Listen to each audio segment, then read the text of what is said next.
Hello friends, अस्सलाम वालेकुम। आप सबको वेलकम है मेरे चैनल कोड विद इंसान में। जब प्रीवियस वीडियोस में हमने जो है डिफरेंट प्रोजेक्ट्स क्रिएट किए थे यूज करते हुए डिफरेंट लैंग्वेजेस को, और मुझे उम्मीद है आपको वो सारे प्रोजेक्ट जरूर पसंद आए होंगे। तो आज की वीडियो में जो है हम एक ट्यूटोरियल बेस्ड वीडियो क्रिएट करने वाले हैं। मतलब आज की वीडियो में हम कोई प्रोजेक्ट क्रिएट नहीं कर रहे हैं। आज की वीडियो में मैं आपको होल ट्यूटोरियल दूंगा, और जो ट्यूटोरियल होगा आज का वो जो होगा HTML और CSS का होगा। मतलब मैं आपको स्टार्ट में HTML CSS के बारे में हर चीज बताऊंगा जो कि एक बिगनर को नीड होती है। मतलब मैं बिगनर टू एडवांस आपको सारी चीजें बताऊंगा। HTML CSS क्या होता है, किस तरह स्टार्ट करते हैं, कौन सा कोड एडिटर यूज करते हैं, किस तरह की लाइब्रेरी आप उसमें यूज कर सकते हैं। लेकिन जो हमारा मेन फोकस होगा वो HTML CSS पे ही होगा, और इसमें मैं आपको की लेआउट्स के बारे में बताऊंगा, और मैं आपको ये भी बताऊंगा की फ्रेम्स क्या होते हैं, और बाकी मीडिया क्वेरीज क्या होती है, रिस्पॉन्सिव इफेक्ट किस तरह देते हैं आप, और एनिमेशंस क्या होती है CSS के अंदर। मतलब मैं सारी चीजें आपको स्टार्ट में डिटेल में बताऊंगा HTML CSS के अंदर। तो मुझे उम्मीद है आपको ट्यूटोरियल बेस्ड वीडियो जरूर पसंद आएगी। तो अगर आपको ट्यूटोरियल बेस्ड वीडियो अच्छी लगे HTML और CSS की, जिसमें मैं आपको दे रहा हूँ ट्यूटोरियल स्टार्ट टू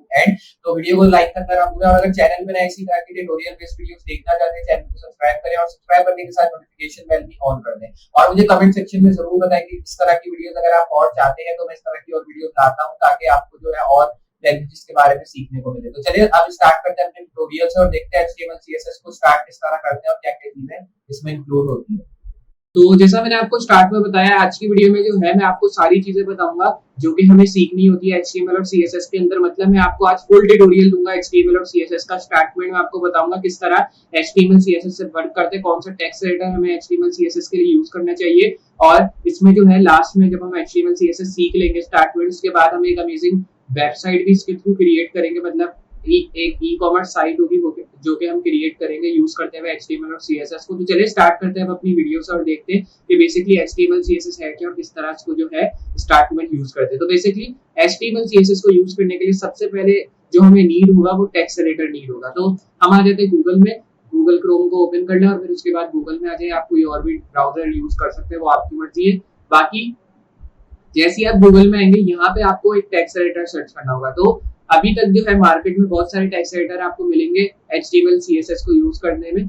एक टेक्स्ट एडिटर नोटपैड भी होता है। ये नोटपैड अगर मैं आपको दिखाऊं तो ये नोटपैड होता है, नॉर्मल नोटपैड होता है, इसमें भी आप HTML CSS यूज कर सकते हैं। ये भी जो है बिगनर लेवल के लिए होता है। लेकिन मैं आपको रेकमेंड करूंगा कि आप एक ऐसा टेक्स्ट एडिटर डाउनलोड करें जिसमें आपको सारी फीचर्स वगैरह अवेलेबल मिले, और मेरे ख्याल में वो टेक्स्ट एडिटर VS कोड है, जिसमें आपको सारी फीचर्स वगैरह मिलती हैं अगर आपको HTML CSS को इस्तेमाल करना है। तो ये आपका विजुअल स्टूडियो कोड आ जाएगा। जस्ट आपको पहले लिंक को इधर प्रेस कर देना है, और यहाँ से आप इसको डाउनलोड कर ले। डाउनलोड फॉर विंडोज, अगर आप मैक में तो आपको इधर शो होगा डाउनलोड फॉर मैक, और नीचे विंडोज और लिनक्स शो होगा। अगर आप लिनक्स पे तो यहाँ डाउनलोड फॉर लिनक्स शो होगा, और लिनक्स के लिए आप डाउनलोड कर सकते हैं। तो जिस भी ऑपरेटिंग सिस्टम में आप हो, आप उसके लिए अपने जो टेक्स्ट एडिटर VS कोड को डाउनलोड कर सकते हैं। बेसिकली HTML CSS को यूज करने के लिए जो है और भी टेक्स्ट एडिटर अवेलेबल है, जैसे एटम एक टेक्स्ट एडिटर है, और उसके साथ एक सबलाइम टेक्स्ट एडिटर भी है, जो कि मैंने प्रीवियस ओल्ड वीडियोस में यूज किया था। सबलाइम टेक्स्ट और एटम भी मैंने यूज किया हुआ है अपनी ओल्ड वीडियोस के अंदर। लेकिन मेरे ख्याल में बिगनर लेवल के लिए जो बेस्ट कोड एडिटर है वो VS कोड है, अगर उनको HTML CSS start to end सीखनी है।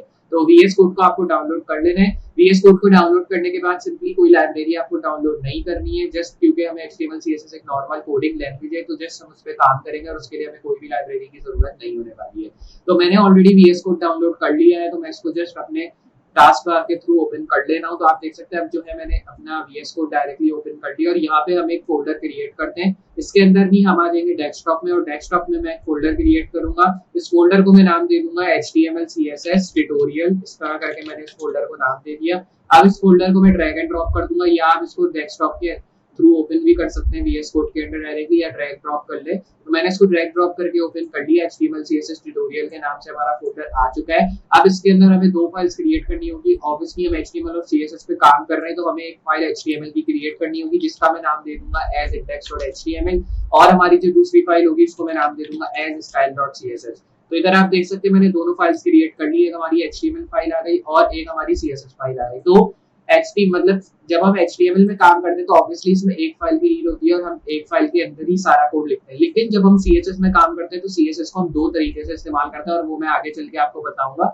किस तरह और कैसे हम इसको दो तरीके में इस्तेमाल करते हैं। तो अभी जो है हम HTML की फाइल को ओपन कर लेते हैं अपने ब्राउजर के अंदर। तो हमारे फोल्डर में हमने अपनी फाइल क्रिएट की थी index.html के नाम से, और इसको मैं जो है डायरेक्टली ओपन कर लूंगा। तो एक चीज का आपको खास ख्याल रखना है कि कुछ लोग ये करते हैं कि जब वो अपनी फाइल क्रिएट कर लेते हैं तो डॉट एचटीएमएल एंड में डालना भूल जाते हैं। जैसे मैंने इधर डाला डॉट एचटीएमएल, वो नहीं डालते, वो डायरेक्टली इंडेक्स लिख के एंटर प्रेस कर देते हैं। तो उससे ये होगा कि आपकी फाइल सेव तो हो जाएगी लेकिन वो टीएक्सटी फॉर्मेट में होगी, एचटीएमएल फॉर्मेट में नहीं होगी, और जब आप उसको ओपन करेंगे तो वो आपके नोटपैड में ओपन होगी, ना ही आपके गूगल क्रोम या आपके कोई भी डिफॉल्ट ब्राउजर के अंदर।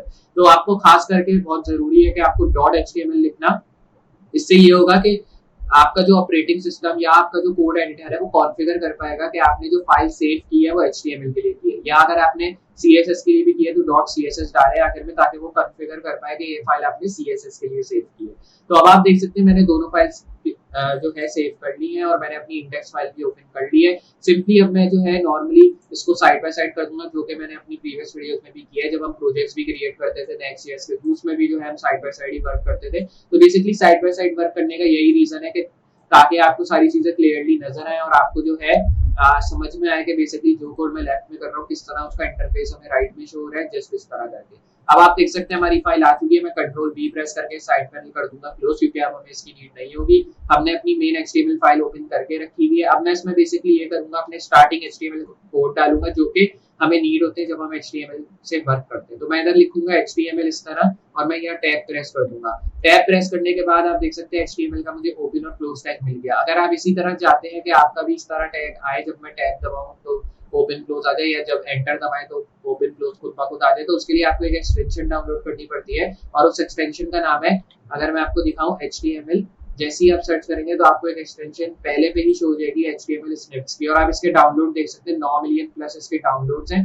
तो इस एक्सटेंशन को आपको डाउनलोड कर लेना है। ये देखिए 9 मिलियन इसके जो है डाउनलोड्स है, और इसकी रेटिंग भी आप चेक कर सकते हैं कि इसकी रेटिंग 5+ रेटिंग आ रही है। तो जस्ट आप इस एक्सटेंशन को डाउनलोड करें। इस एक्सटेंशन को जैसे ही आप डाउनलोड करेंगे तो उसके बाद आपको ये ऑटोमेटिक सारी चीजें अवेलेबल करेगा। जस्ट आपको टैग का नाम डालना है, टैब प्रेस करना है या एंटर प्रेस करना है, तो आपको open close tag automatically generate करके दे देगा और उसमें आपको ज्यादा मेहनत करने की जरूरत नहीं है, ना ही ओपन टैग डालने की जरूरत, ना ही क्लोज टैग बंद करने की जरूरत। तो VS कोड का सबसे बड़ा ये फायदा है कि इसमें बहुत सी एक्सटेंशंस आपको अवेलेबल मिलती है जिसके थ्रू आप डिफरेंट चीजें कर सकते हैं, और ये बहुत ईजी भी हो जाता है बिगिनर के लिए कि वो जो है इन सब चीजों पे आराम से काम कर सकते हैं और उनको ज्यादा मुश्किल भी फेस करने को नहीं मिलेगी। लेकिन बाकी टेक्स्ट एडिटर के मुकाबले VS कोड जो है बहुत ही अमेजिंग टेक्स्ट एडिटर है, क्योंकि इसमें सारी फीचर्स आपको मिलती है जो कि एक बिगिनर और एडवांस लेवल पर्सन को चाहिए होती है अगर वो किसी भी लैंग्वेज में काम कर रहे हैं। और मैं आपको ये भी बताता चलूं कि VS कोड जो है हर लैंग्वेज के सपोर्टेबल है।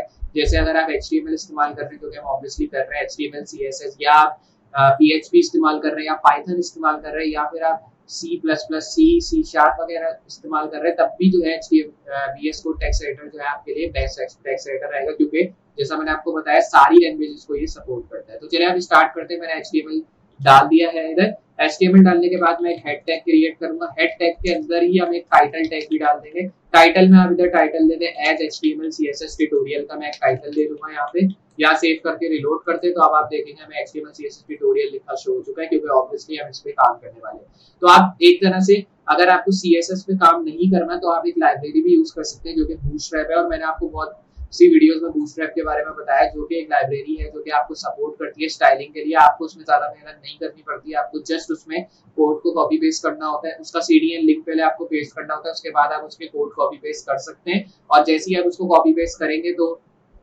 आपके ऑटोमेटिकली सारी चीजें जनरेट होना शुरू हो जाएगी। जस्ट आप उसमें कुछ चेंजेस करना चाहते हैं तो वो आप अपनी मर्जी से कर सकते हैं। कलर चेंजेस हो गए, टेक्स्ट चेंजेस हो गए, जो भी आप चेंज करना चाहते हैं उसमें कर सकते हैं। तो बूटस्ट्रैप भी बहुत अमेजिंग लाइब्रेरी है, आप उसका भी इस्तेमाल कर सकते हैं HTML CSS के अंदर। लेकिन अभी मैं आपको सिर्फ HTML CSS का ट्यूटोरियल दे रहा हूँ, तो उसमें हम बूटस्ट्रैप को अभी इंक्लूड नहीं करते हैं। तो अभी जो है मैंने हेड के अंदर एक टाइटल टैग डाल के इसमें HTML CSS ट्यूटोरियल का टाइटल दे दिया, क्योंकि अब इस पे काम कर रहे हैं। अब इसके अंदर एक बॉडी का टैग डालते हैं, और ये जो मैं टैग डाल रहा हूँ ये आपको खास ख्याल रखना है, क्योंकि जब भी हम HTML में कोई भी काम करते हैं या कोई भी जो है वर्क स्टार्ट करते हैं तो हमें इन सब कोड्स की बहुत जरूरत होती है जब हम स्टार्ट कर रहे होते हैं HTML से। तो बॉडी टैग मेन टैग होता है जिसमें हम अपने सारे कोड्स डालते हैं HTML के। तो अब मैं आता हूँ उसके अंदर और यहाँ पे मैं H1 डालता हूँ। H1 का मतलब हो गया हेडिंग 1, और ये सबसे पहला टैग होता है जो हम यूज करते हैं HTML के अंदर, और बिगिनर को भी जो है यहीं से स्टार्ट लेनी चाहिए। H1 का मतलब हेडिंग 1। अब हेडिंग 1 में आप कोई भी एक हेडिंग लिख सकते हैं। मैंने हेडिंग 1 में हेडिंग 1 ही लिख दिया।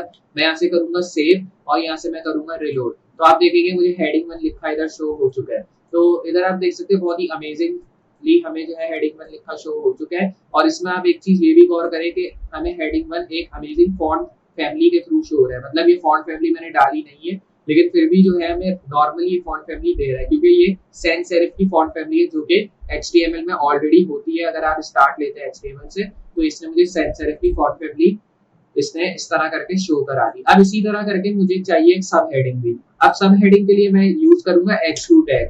H2 टैग मतलब हेडिंग 2, तो मैं इसमें दे दूंगा हेडिंग 2 इस तरह करके।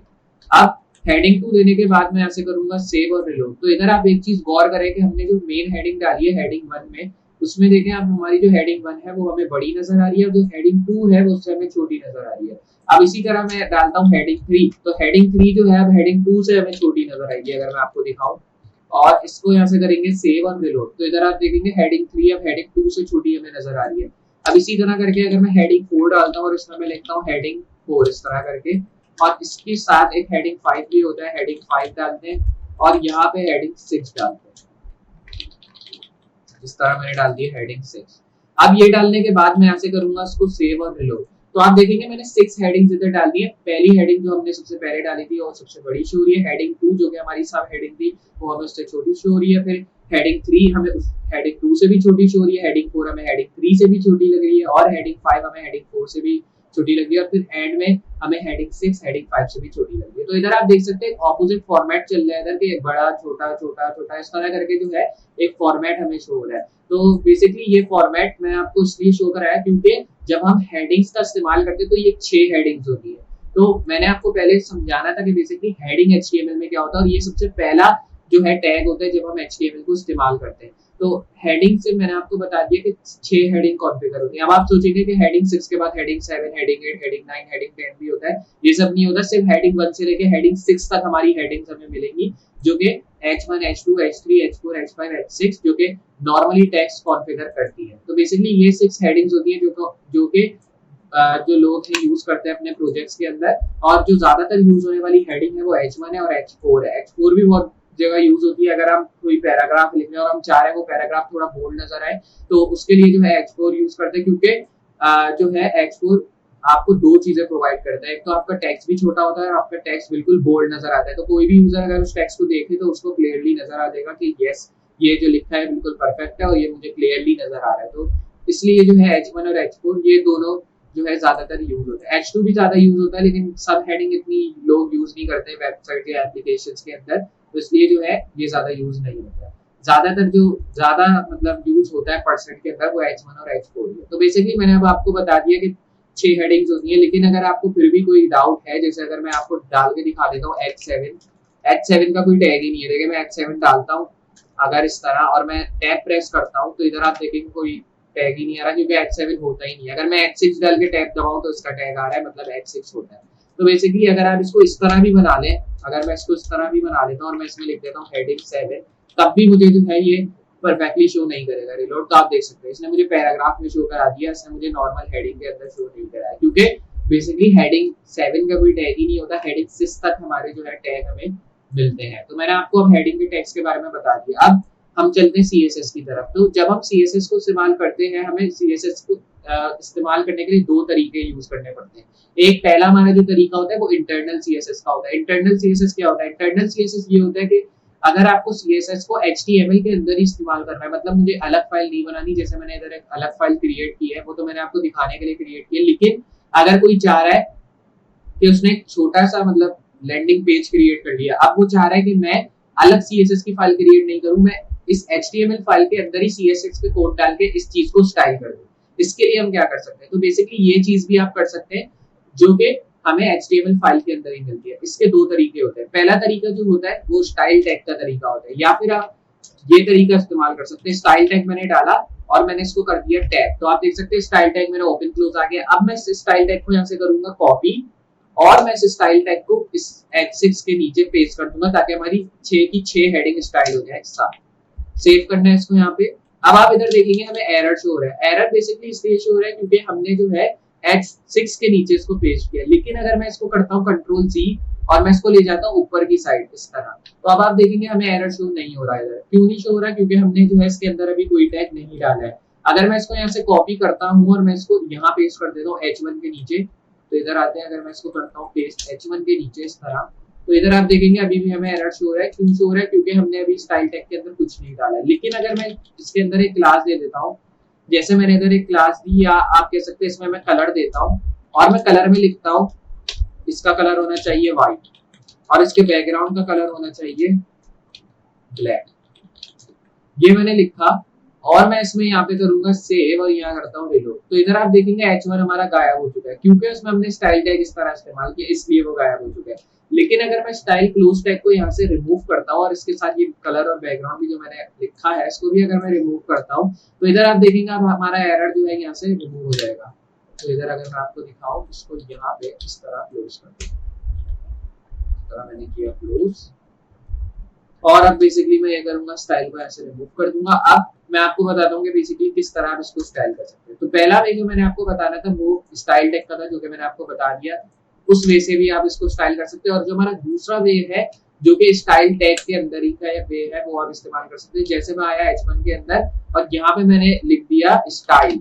स्टाइल लिखने के बाद अब मैं इस दो कॉलम के अंदर डालूंगा, जैसे मुझे चाहिए मेरी हेडिंग 1 का कलर हो जाए ब्लैक, तो मैं इधर लिखूंगा कलर हो जाए इसका, सॉरी व्हाइट कर देते क्योंकि ब्लैक तो ऑब्वियसली है, कलर हो जाए इसका व्हाइट और इसका जो बैकग्राउंड हो जाए वो हो जाए ब्लैक। क्योंकि अगर मैं व्हाइट कर दूंगा तो हमारा बैकग्राउंड जो है वो व्हाइट है, तो ऑब्वियसली व्हाइट पे व्हाइट कलर हमें शो नहीं होने वाला।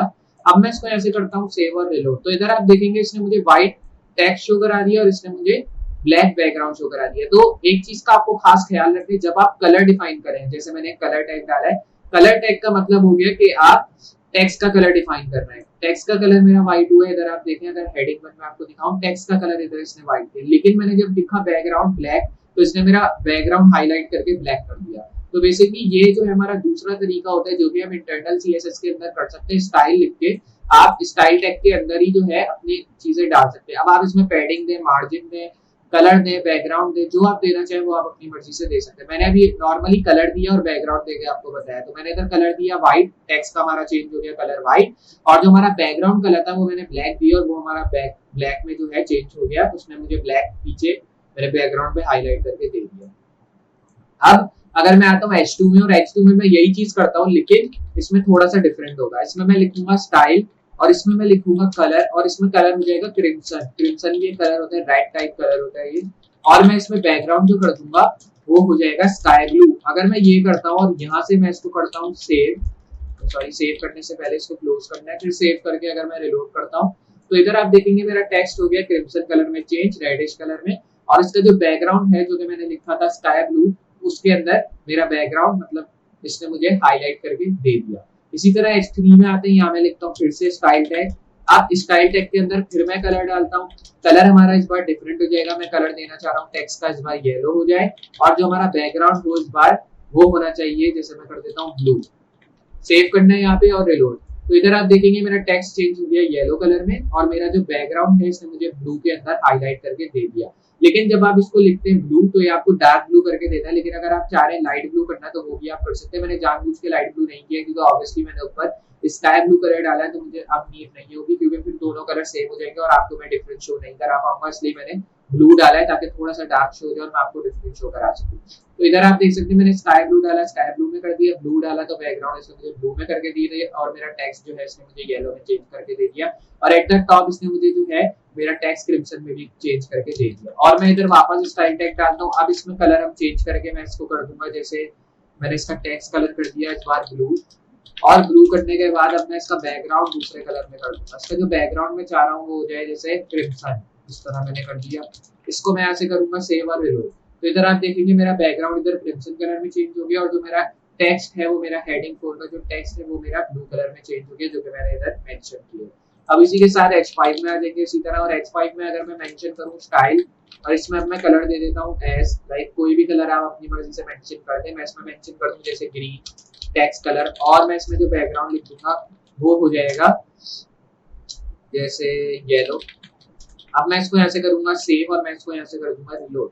तो आप देख सकते हैं अब हमारा जो बैकग्राउंड है वो येलो में चेंज हो गया, हाईलाइट इसने मुझे येलो में करा दिया, और जो मेरा टेक्स्ट है वो उसने मुझे ग्रीन में हाईलाइट करके दे दिया क्योंकि मैंने इधर H5 में कलर ग्रीन लिखा है। इसी तरह आ जाते हैं H6 में, जो कि हमारा लास्ट हेडिंग है, और इसमें जो है मैं कलर मेंशन करूंगा जो कि हो जाएगा जैसे येलो, ग्रीन, और फिर मैं इसमें लिख दूंगा एक बैकग्राउंड, और बैकग्राउंड में जो है मैं मेंशन करूंगा एक कलर जो कि हो जाएगा गोल्ड।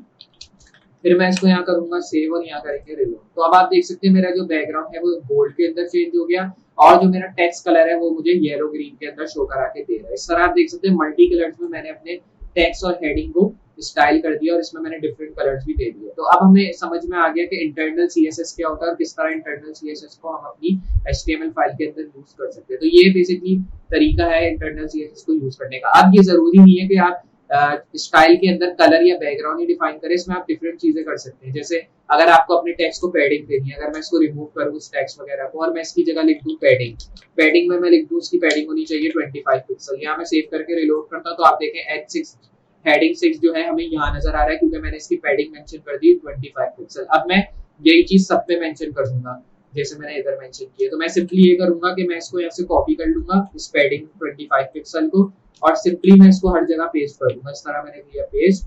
अब इसको भी यहाँ से हम सेलेक्ट करेंगे कलर तक और यहाँ कर दूंगा मैं पेस्ट। सिंपली इधर आना है और यहाँ पे भी आके मैं सेम चीज करूंगा, कलर की जगह यहाँ इसको हम कर देंगे पेस्ट। अब आ जाएंगे इधर सेकंड में और यहाँ पे भी इसको कर देंगे पेस्ट। फिर एट द टॉप हेडिंग 1 में आ जाएंगे, हेडिंग 1 में भी मैं सेम चीज करके यहाँ कर दूंगा पेस्ट। यहाँ तक मैं करूंगा सेव और फिर रिलोड। तो आप देख सकते हैं हमारी सारी हेडिंग जो कि मैंने डाली थी उसमें हमें पैडिंग शो हो रही है जो कि 25 पिक्सल की हमने डाली है। अब आप इस पैडिंग को जितना बढ़ाना चाहे बढ़ा सकते हैं, 100 कर दें। इधर मैंने 100 कर दी, इस तरह मैंने 100 कर दी, यहाँ पे 100 कर दी इस तरह और इस तरह भी मैंने जो है इसकी पैडिंग 100 कर दी। सेव करने और यहाँ रिलोड। तो आप देख सकते हैं मैंने इसकी पैडिंग 100 की तो ये मुझे नीचे 100 पैडिंग शो करा रहा है और मेरा स्क्रॉल इफेक्ट भी इधर काम कर रहा है। तो बेसिकली इस तरह जो है आप चीजें डिफाइन कर सकते हैं इंटरनल सीएसएस के थ्रू। तो इसमें आप इमेज का यूआरएल वगैरह भी दे सकते हैं अगर आप चाहें, या फिर आप इसमें जो है मार्जिन भी डिफाइन कर सकते हैं। इसमें आप कलर बैकग्राउंड इमेज जो आप डालना चाहें इस स्टाइल टैग के अंदर डाल सकते हैं। तो ये तरीका था यूज करने का इंटरनल सीएसएस को और मुझे उम्मीद है आपको समझ में आया होगा बेसिकली इंटरनल सीएसएस को यूज करने का क्या तरीका है। वैसे जब हम कोई भी साइट या एप्लीकेशन वगैरह क्रिएट करते हैं उसमें हम इंटरनल सीएसएस ज्यादा जो है यूज नहीं करते हैं और बहुत कम लोग ही इंटरनल सीएसएस को यूज करते हैं जिस वे में मैंने आपको बताया। ये ज्यादातर इंटरनल सीएसएस बूटस्ट्रैप के साथ यूज होती है और बूटस्ट्रैप में ऑब्वियसली हमें लिखना नहीं होता, वो हमें जो है लिखी हुई जो है मिलती है। तो इसलिए जो है हमें ज्यादा जो यूज होती है इंटरनल सीएसएस वो बूटस्ट्रैप में होती है क्योंकि इसमें ऑब्वियसली हमें कोड लिखे हुए मिलते हैं, हम खुद नहीं लिखते। लेकिन जो हम खुद कोड लिखते हैं जैसे हम कोई वेबसाइट बना रहे हैं खुद कोड लिखते हैं, कोई एप्लीकेशन बना रहे हैं खुद कोड लिखते हैं, उसमें जो है अलग सीएसएस फाइल के अंदर सारा लिखते हैं ताकि हमारे कोड क्लीन नजर आए। अगर हम क्लाइंट के लिए कोई साइट बना रहे हैं तो हम अलग सीएसएस फाइल बना के जो है साइट क्रिएट करते हैं, उसकी स्टाइलिंग अलग सीएसएस फाइल में करते हैं, उसके जो टेक्स्ट कोड है वो हम एचटीएमएल अलग फाइल में करते हैं ताकि हमारा जो कोड है वो फॉर्मेटेड नजर आए, क्लीन कोड नजर आए, ताकि अगर क्लाइंट देखे और उसको कोड देखे तो वो बोले वाह ये होता है कोड। अगर हम CSS और HTML एक ही फाइल में डाल दें, वैसे डाल सकते हैं मर्जी है आपकी, लेकिन अगर हम उसको डाल दें वो अलाइन भी हो जाएगा, बिल्कुल आपका प्रोजेक्ट भी सही बन जाएगा। लेकिन सिर्फ आपका एक नुकसान ये होगा कि आपका जो कोड है वो आपको क्लीन नजर नहीं आएगा, आपका कोड इधर उधर होगा कि इसमें इसने स्टाइल भी डाल दिया, मतलब मिक्सअप हो जाएगी सारी चीजें CSS HTML और फिर यूजर को पहचानने में मुश्किल हो जाएगी कि इस टैग में इसने कहाँ स्टाइलिंग किया, इस टैग में कहाँ स्टाइलिंग किया। तो इससे अच्छा ये होता है कि आप कमेंट टैग के थ्रू कमेंट जो हमें मिलता है HTML में इस तरह करके जो हम कमेंट लिखते हैं, अगर मैं आपको दिखाऊं इस तरह करके जो हम कमेंट लिखते हैं और फिर मैं इस कमेंट को यहाँ क्लोज कर दूं, इस तरह करके जो हम कमेंट लिखते हैं ये कमेंट आपको बहुत हेल्प करते हैं अगर आप जो है वर्क कर रहे हैं HTML या CSS जैसी लैंग्वेज के अंदर। इससे ये होता है कि यूजर को पता चलता है हाँ इसने कमेंट डाला और इस कमेंट का मतलब ये है कि यहाँ से इसने नैव बार शुरू किया और जब आपका नैव बार एंड हो जाए तो कमेंट भी एंड कर दे वही नैव बार एंड लिख दे, ताकि यूजर को पता चले हाँ इसका नैव बार यहाँ शुरू हुआ है, CSS फाइल में भी हाँ यहाँ शुरू हुआ है और यहाँ से लिख दिया नैव बार एंड कमेंट के थ्रू, तो यहाँ पे इसका नैव बार एंड हो चुका है। तो बेसिकली ये तरीका होता है जब हम कोई भी साइट वगैरह क्रिएट करते हैं। अभी जो है मैं आपको दूसरा तरीका बता रहा है, मतलब जो हमारा तीसरा वे है CSS को यूज करने का जो कि एक्सटर्नल तरीका है वो मैं आपको बताने वाला हूँ। तो एक्सटर्नल तरीका यूज करने के लिए हमें सबसे पहले एक लिंक टैग की जरूरत होती है क्योंकि हम जो है दूसरी फाइल में काम करेंगे इस बार CSS की, तो हमें जो है इधर लिंक टैग की जरूरत होगी। लिंक टैग डालने के बाद इधर हमें href डालना है और href में आपको अपनी फाइल का नाम दे देना है। तो मेरी फाइल का नाम क्या है style.css। अब आपकी फाइल का नाम कुछ भी हो सकता है, आपने अगर style.css नहीं दिया, आपने अपना नाम लिख के .css कर दिया, तो आपको वो लिखना है अपने नाम अब जो कि आपने अपनी फाइल को दिया है सेव करते वक्त और फिर .css एंड में डाल देना जो कि बहुत जरूरी होता है अगर आप कोई भी फाइल CSS के फॉर्मेट के अंदर सेव करना चाह रहे हैं। फाइल को इस तरह लिंक करने के बाद अब सिंपली आप अपना वर्क स्टार्ट कर सकते हैं सीएसएस के अंदर। लेकिन आपको एक खास ख्याल रखना है कि आपको स्टाइल टैग का इस्तेमाल नहीं करना है जैसे हम इधर कर रहे थे। इसमें ये होगा कि जैसे मैंने h1 डाला इधर, इधर मैंने h1 डाला है, अब ये हो गया हेडिंग 1। अब इस हेडिंग 1 को स्टाइल करने के लिए मैं इधर h1 भी इधर डालूंगा और मैं इसको डालूंगा, अब यहाँ पे मैं डालूंगा कर्ली ब्रैकेट। h1 के बाद कर्ली ब्रैकेट डालना है आपको, फिर एंटर दबाना और आपको वो चीजें ही डिफाइन कर देनी है जो कि हमने ऊपर दी। मैंने क्या कलर दिया था, ब्लैक, तो मैं इधर ब्लैक दे दूंगा कलर, 000 ब्लैक का कलर कोड है। और मैं यहाँ पे दे दूंगा, ओके सॉरी मैंने व्हाइट दिया था टेक्स्ट कलर, तो मैंने व्हाइट दे दिया। अब बैकग्राउंड जो मैंने दिया था वो ब्लैक दिया था जो कि मैंने आपको दिखाया था। अब मैं यहाँ पे इसको करूंगा सेव और रिलोड, तो इधर आप देखेंगे अभी हमें इसमें शो नहीं हो रहा, मतलब हमने कुछ मिस्टेक की है जिसकी वजह से हमें शो नहीं कर रहा। हमने मिस्टेक ये की है कि हमने सही लिखा है सब कुछ लेकिन हमने सेव नहीं किया इसको। तो सेव करके आपको इधर रिलोड करना बहुत जरूरी है, क्योंकि अगर आप सेव नहीं करते और रिलोड नहीं करते इधर तो आपकी चीज यहाँ पे स्टाइल होती हुई आपको नजर नहीं आने वाली है। अब मैं इसको करता हूँ रिलोड, तो अब आप देखेंगे मेरा इसने मुझे स्टाइल करके दे दी है। हेडिंग इसने व्हाइट कलर में दे दी जो कि मैंने इधर मेंशन की है, और मेरा जो बैकग्राउंड है इसने मुझे ब्लैक कलर में चेंज करके दे दिया। तो बेसिकली इस तरह जो है आप यूज कर सकते हैं h1 टैग्स को, और इस तरह आप जो है CSS के 3 फॉर्मेट्स को यूज कर सकते हैं जो कि मैंने आपको बताया कि स्टाइल टैग, एक टैग के अंदर स्टाइल टैग, और तीसरा वे एक्सटर्नल तरीका जो कि हमने दूसरी फाइल मतलब CSS फाइल को लिंक करके जाना। तो अब मैंने आपको ये तो बता दिया कि कलर और बैकग्राउंड कलर किस तरह दिया जाता है CSS के अंदर, लेकिन अगर मैं आपको बताऊं कि फॉन्ट फैमिली भी CSS के अंदर चेंज हो सकती है तो आप हैरान होंगे। यस, फॉन्ट फैमिली भी CSS के अंदर चेंज हो सकती है, क्योंकि जब हम CSS में काम करते हैं तो इसमें आप font weight, font family, font size, ये सब आप अपनी मर्जी का दे सकते हैं। मैं चाह रहा हूँ h1 जो है मुझे और बड़ा करना है, मतलब मैं इसको रिमूव कर देता हूँ। अभी h6 है, h2 से लेकर h6 वाली हेडिंग को मैं रिमूव कर देता हूँ क्योंकि अभी मुझे इसकी नीड नहीं होगी। तो सिंपली मैं इसमें यहाँ करता हूँ सेलेक्ट, और ये हो गया। अब मैं चाह रहा हूँ जो मैंने हेडिंग 1 लिखा है टेक्स्ट, इसमें ये हो कि ये थोड़ा बड़ा हो जाए, इसका फॉन्ट फैमिली भी मुझे चेंज करना है। मतलब इसकी जो फॉन्ट फैमिली सेंस सेलेक्ट हुई है इसकी जगह मुझे कोई अच्छी वाली फॉन्ट फैमिली डालनी है। इसके लिए h1 टैग हमें फिर डालना है जो कि मैंने अभी डाल के आपको दिखाया, कर्ली ब्रैकेट डाल देना, और मैं इसमें लिख दूंगा फॉन्ट साइज। फॉन्ट साइज में मैं मेंशन करूंगा 50 पिक्सल। 50 पिक्सल मैंने इसका फॉन्ट साइज दिया, यहाँ पे मैंने किया सेव और यहाँ पे मैंने किया रिलोड। तो इधर आप देख सकते हैं मैंने जैसे ही रिलोड किया तो इसने मुझे जो है फॉन्ट साइज इसने मुझे बड़ा करके शो करा दिया इस तरह। अब फॉन्ट साइज आप जितना बड़ा करना चाहे अपनी मर्जी से आप इसको बढ़ा सकते हैं। मैंने इसमें दिया है 100 पिक्सल का फॉन्ट साइज इस तरह, तो आप देख सकते हैं हमारा फॉन्ट साइज और बड़ा पेज पे हमें शो रहा है। अब मैं चाह रहा हूँ जो मेरा फॉन्ट मैंने दिया है जिसमें 100 पिक्सल शो रहा है ये थोड़ा सेंटर में आ जाए, फिर हम इसकी फॉन्ट फैमिली चेंज करें। सेंटर में लाने के लिए सिंपली आप पैडिंग और मार्जिन का इस्तेमाल कर सकते हैं जो कि मैंने अभी आपको बताया था कुछ देर पहले इंटरनल CSS के अंदर। तो मैंने यहाँ डाला टैग पैडिंग का, और यहाँ मैंने लिख दी पैडिंग इसकी 50 पिक्सल। यहाँ पे मैंने किया रिलोड, तो इधर आप देखेंगे इसकी पैडिंग अभी आपको बढ़ती हुई नजर नहीं आने वाली। लेकिन अगर मैं इसकी जगह इसकी पैडिंग कर देता हूँ 300 पिक्सल, और इधर आप देखेंगे कि हमें जो है ये हमें सेंटर में आते हुए शो हो रहा है, लेकिन अभी भी टोटली सेंटर में हमारा जो हेडिंग मतलब हमारी जो हेडिंग है वो नहीं आई है। तो उसके लिए सिंपली आपको ये करना है कि इसकी हेडिंग और बढ़ा देनी है। मैं इसको कर देता हूँ पैडिंग 500 इस बार। अब मैं अगर आपको शो करूँ तो इधर आप देख सकते हैं सेंटर में आ चुकी है, लेकिन इसमें हम एक चीज कर देते हैं 400 करते हैं। यहाँ पे किया सेव और रिलोड, तो इधर आप देखेंगे 400 में हमें कुछ इस तरह शो हो रही है। लेकिन अब हमने इसकी पैडिंग तो सेट कर दी, अब मैं चाह रहा हूँ इसकी मार्जिन आ जाए ताकि मतलब पैडिंग लेफ्ट आ जाए ताकि थोड़ा आगे हो जाए। तो मैं इसमें कर दूंगा 50 पिक्सल। यहाँ पे किया मैंने सेव रिलोड, तो इधर आप देखेंगे ये जो है हमें पीछे जाता हुआ नजर आ रहा है। लेकिन अगर मैं इसी की जगह लिख दूं पैडिंग राइट, सेव करना है इधर और लोड, तो इधर आप देखेंगे अब जो है हमें ये आगे आते हुए नजर आ रहा है। अब मैं इसकी जगह कर देता हूँ 80, इस तरह मैंने 80 सेट किया और मैं किया रिलोड, तो इधर आप देखेंगे 80 में अब जो है ये थोड़ा सा हमें सेंटर में नजर आ रहा है, मतलब हमारा पेज अभी स्टाइल हो गया है। इस तरह आप देखें तो फुल स्क्रीन करके मैं आपको दिखाऊंगा। अब मैं चाह रहा हूँ इसकी जो फॉन्ट फैमिली है वो चेंज हो जाए। मुझे ये वाला फॉन्ट फैमिली नहीं पसंद आ रही है, ये वाली फॉन्ट फैमिली मुझे नहीं पसंद आ रही है, मुझे दूसरी फॉन्ट फैमिली करनी है। उसके लिए आपको जस्ट आ जाना है गूगल क्रोम के अंदर। अब ये जो मैं आपको बता रहा हूँ ये स्टेप बहुत जरूरी है, तो आपको इस स्टेप को देखना है। तो अब जो है आपको आ जाना है अपने गूगल के अंदर। तो मेरा जो गूगल है वो काम नहीं कर रहा है, तो मैं ओपरा से ओपन कर लूंगा अपने ब्राउजर को। मैंने इधर ओपरा ब्राउजर अपना ओपन कर लिया, और मैं ओपरा ब्राउजर में आने के बाद यहाँ पे मैं आ जाऊंगा अपने गूगल के अंदर। अब गूगल में आने के बाद आपको इधर से बेसिकली अब आपको यहाँ पे सर्च करना होगा जो हमारा टैग होगा। मतलब जैसे मैंने आपको बताया गूगल हमें जो है फॉन्ट चाहिए। फॉन्ट चेंज करने के लिए आपको सिंपली ये करना है कि आपको जो साजन है आगे, और यहाँ पे मैं लिख दूंगा गूगल फॉन्ट्स। मैंने लिख दिया गूगल फॉन्ट्स इस तरह। गूगल फॉन्ट्स लिखने के बाद मैं जो है थोड़ा सा नेट डिस्कनेक्ट करके अगर मैं कनेक्ट करता हूँ, मेरे ख्याल में नेट का कुछ मसला आ रहा है।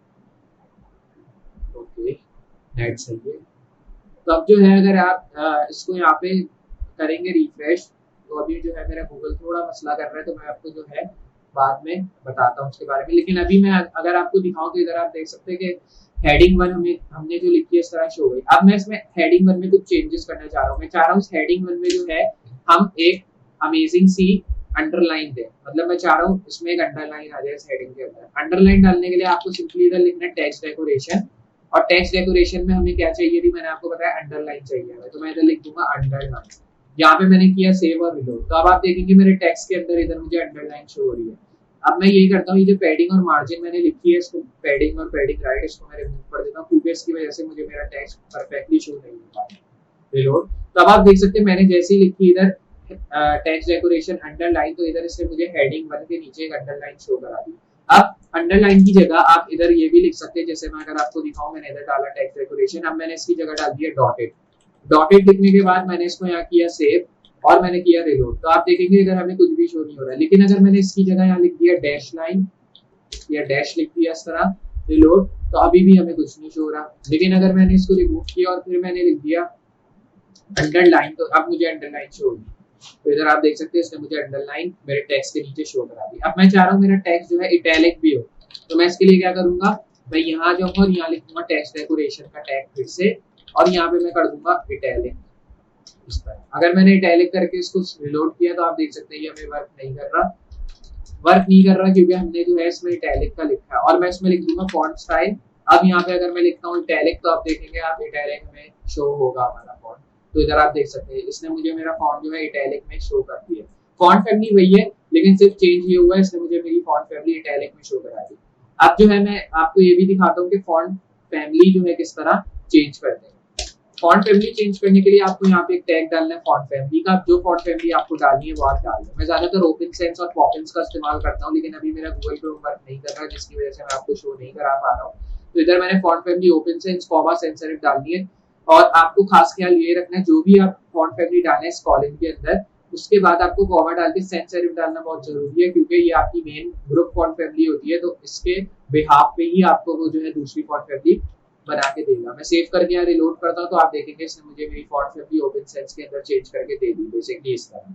अब मैं आता हूँ अगर अपने गूगल के अंदर, अगर मैं आपको शो कराऊँ कि बेसिकली हमारी फॉन्ट फैमिली वर्क कर रही है या नहीं, तो आप देखेंगे कि हमारी जो फॉन्ट फैमिली है वो ऑब्वियसली वर्क करने वाली है। तो अब आप देख सकते हैं इसने मुझे इटैलिक में शो करा दी मेरी फॉन्ट फैमिली, और इसने मुझे अंडरलाइन भी लिखा हुआ शो करा दिया इस तरह।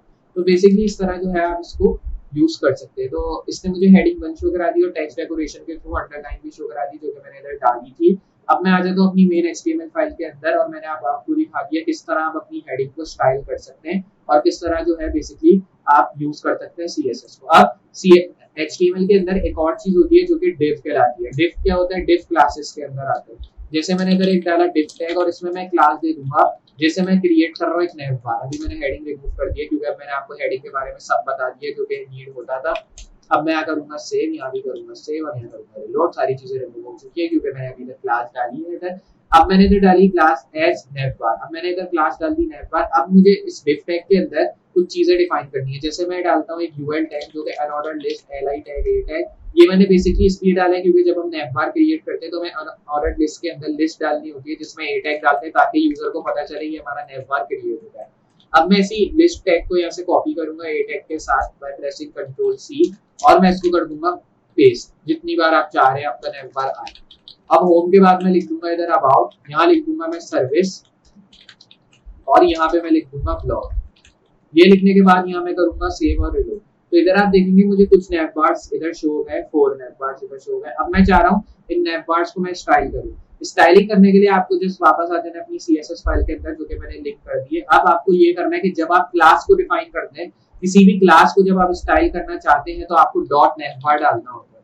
तो खास ख्याल आपको रखने, जब आप क्लास डिफाइन करें तो डॉट नेवबार डालें, लेकिन अगर आप क्लास की जगह ID डिफाइन करें, जैसे मैं ID डिफाइन करता हूँ, तो div के अंदर आप दो चीजें डिफाइन कर सकते हैं, एक क्लास होती है, एक ID। ज्यादातर जो यूज होता है वो क्लास यूज होती है, जो कि मैंने भी क्लास यूज की है, लेकिन मैं आपको दोनों केस बता देता हूँ ताकि आपको मुश्किल ना हो। और अगर कोई आपसे पूछे कि ID क्या होता है div के अंदर, तो आप वो भी बता सकें। तो div के अंदर दो चीजें आप यूज कर सकते हैं, क्लास होती है, एक ID होता है। अब ID तो आपने डिफाइन कर दी, लेकिन इसका जो CSS के अंदर डिफाइनिंग का वे होगा वो अलग होगा। ID में ये होता है कि जब आप डालते हैं हैशटैग जब आप डालेंगे तब जो है आईडी वर्क करेगी, लेकिन जब आप डॉट डालेंगे तो आपकी क्लास वर्क करेगी, वो समझेगा क्लास आ रही है। तो अब मैं इधर डालता हूँ डॉट नेवर और इसके अंदर मैं डालता हूँ जैसे पैडिंग मैंने डाली 10 पिक्सल, मैंने इधर डाल दी। अब मैं इसको सेव करके रिलोड करता हूँ तो आप देख सकते हैं सारी चीजें परफेक्ट है, लेकिन फिर भी मुझे जो है ये आईडी शो नहीं कर रहा, मतलब मुझे फिर भी मेरी पैडिंग शो नहीं कर रहा मेरे नेटबार टैग के अंदर। इधर आप देखें तो इस तरह नहीं शो कर रहा।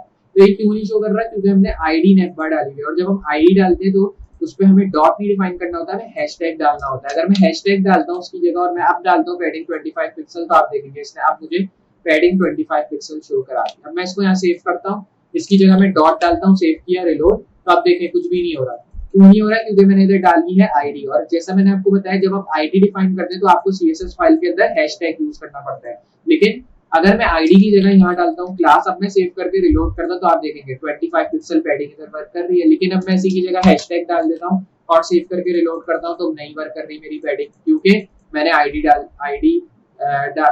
डाली भी नहीं है और फिर भी मैंने जो है यहाँ पे हैशटैग डाल दिया। लेकिन अगर मैं क्लास को रिमूव करके आईडी डालता हूँ और मैंने यहाँ किया सेव, तो आईडी इधर डली हुई है, हैशटैग इधर डाला हुआ है। अब मैं इसको सेव करके रिलोड करता हूँ तो आप देख सकते हैं आप हमारी पैडिंग वर्क कर रही है। तो जस्ट मेरा मकसद था आपको बताना, जो कि मैंने आपको बता दिया। अब जो है हम यूज करेंगे क्लास, जो कि मैंने आपको बताया कि हम क्लास ही यूज करते हैं ज्यादातर, तो मैं भी जो है यहाँ पे क्लास यूज करने वाला हूँ। अब सिंपली आपको जो है यहाँ पे अभी पैडिंग नहीं डालनी, मैं आपको एग्जाम्पल के तौर पे शो करा रहा था। थोड़ा सा मैं नीचे आ जाता हूँ इधर स्पेसिंग देने के लिए, और फिर यहाँ पे मैं लिखता हूँ डुअल li8 है, इस तरह करके मैंने लिख दिया। और सबसे पहले जो है मैं रिमूव करूंगा इसकी जो टेक्स्ट डेकोरेशन होगी, तो मैं इधर लिखूंगा टेक्स्ट डेकोरेशन जो कि नन, ताकि इसकी जो टेक्स्ट डेकोरेशन हमें इधर शो हो रही है ये रिमूव हो जाए। तो इधर आप देख सकते हैं अब इसके अंदर जो अंडरलाइन हमें दिख रही थी वो रिमूव हो गई। अब मैं इधर आता हूँ यहाँ पे लिखता हूँ नेटबार डुअल li। अब मैं यहाँ पे लिखूंगा इसकी जो लिस्ट स्टाइल हो वो नन हो जाए, तो मैं इधर लिखूंगा लिस्ट स्टाइल नन। ये लिखने के बाद यहाँ मैं करूंगा सेव और रिलोड। तो अब लिस्ट स्टाइल मतलब जो डॉट्स आ रहे थे इधर वो भी रिमूव हो चुके हैं, क्योंकि मैं चाह रहा था वो डॉट्स भी इधर रिमूव हो जाए। अब मैं चाह रहा हूँ ये जो पूरा नेटबार है ये लाइन में आ जाए, उसके लिए हमें जस्ट आ जाना है फिर नीचे, या आप कह सकते हैं यहीं पे आ जाए ऊपर टैग, क्योंकि यही टैग हम इस्तेमाल करेंगे जब हम इसको लाइन में लाते हैं। और मैं जस्ट ये कर दूंगा कि मैं इसको आगे ले जाने की कोशिश करूंगा, जो कि मैं दे दूंगा इसमें पैडिंग 50 पिक्सल। सेव करके रिलोड करना है तो आप देखेंगे आगे हमें जाते हुए नजर आ रहा है। अब मैं इसकी जगह अगर इसकी पैडिंग कर देता हूँ 600, तो इधर आप देखेंगे ये कुछ ज्यादा ही जो है मतलब सेंटर में हमें नजर आना शुरू होगा। तो अब मैं अगर आपको दिखाऊं इस तरह, तो इधर आप देखेंगे कि हमें अगर मैं आता हूँ आगे तो इस तरह हमें जो है इसकी पैडिंग यहाँ पे शो होगी। अब मैं जो है बेसिकली ये करूंगा कि इसकी जगह मैं इसको कर दूंगा जैसे 1200 इस तरह मैंने किया, और फिर मैं इसको करूंगा रिलोड। तो इधर आप देखेंगे बिल्कुल कोने में अब जो है हमें ये शो करा दिया इसने, मतलब हमारी जो नेटबार है इसने बिल्कुल कोने में शो करा दिया। अब मैं चाह रहा हूँ कि इसकी जो डिस्प्ले हो वो इनलाइन ब्लॉक हो जाए, ताकि हमें सारी जो नेटबार मेन्यूज है वो लाइन में नजर आ जाए एक लाइन के अंदर। तो अब आप देख सकते हैं अगर मैं आपको दिखाऊं तो हमारे जो मेन्यूज है नेटबार वो हमें लाइन में तो शो हो रहे हैं, लेकिन उसके साथ पैडिंग भी शो हो रही है। तो अगर मैं इस पैडिंग को रिमूव कर दूं और मैं इसकी जगह यहाँ पे जस्ट रिलोड करता हूँ तो आप देखेंगे हमें जो है डिस्प्ले इनलाइन ब्लॉक में इधर शो नहीं हो रहा है। लेकिन अगर मैं इसकी जगह ये जो मैंने डिस्प्ले इनलाइन ब्लॉक इधर डाला है और मैं इसकी जगह यहाँ पे इसको कॉपी करता हूँ, पेस्ट करता हूँ, फिर मैं इसको रिलोड करता हूँ, तो आप देखेंगे अब हमें इनलाइन ब्लॉक के अंदर ये शो हो रहा है।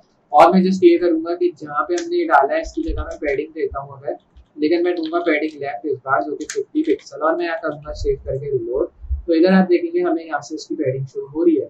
लेकिन अब मैं चाह रहा हूँ कि ये जो मैंने लिखा है टेक्स्ट, मतलब ये जो मैंने नेटबार डाले हैं ये मुझे राइट साइड पे शो हो जाए। राइट के लिए आपको जस्ट इधर आना है, यहाँ फ्लोट राइट कर देना, सेव करना है और यहाँ पे करना है रिलोड। तो अगर मैं आपको दिखाऊं तो इधर आप देखेंगे अभी तक हमें फ्लोट राइट पे जाते हुए नजर नहीं आया, लेकिन अगर मैं यहाँ पे लिखता हूँ फ्लोट राइट,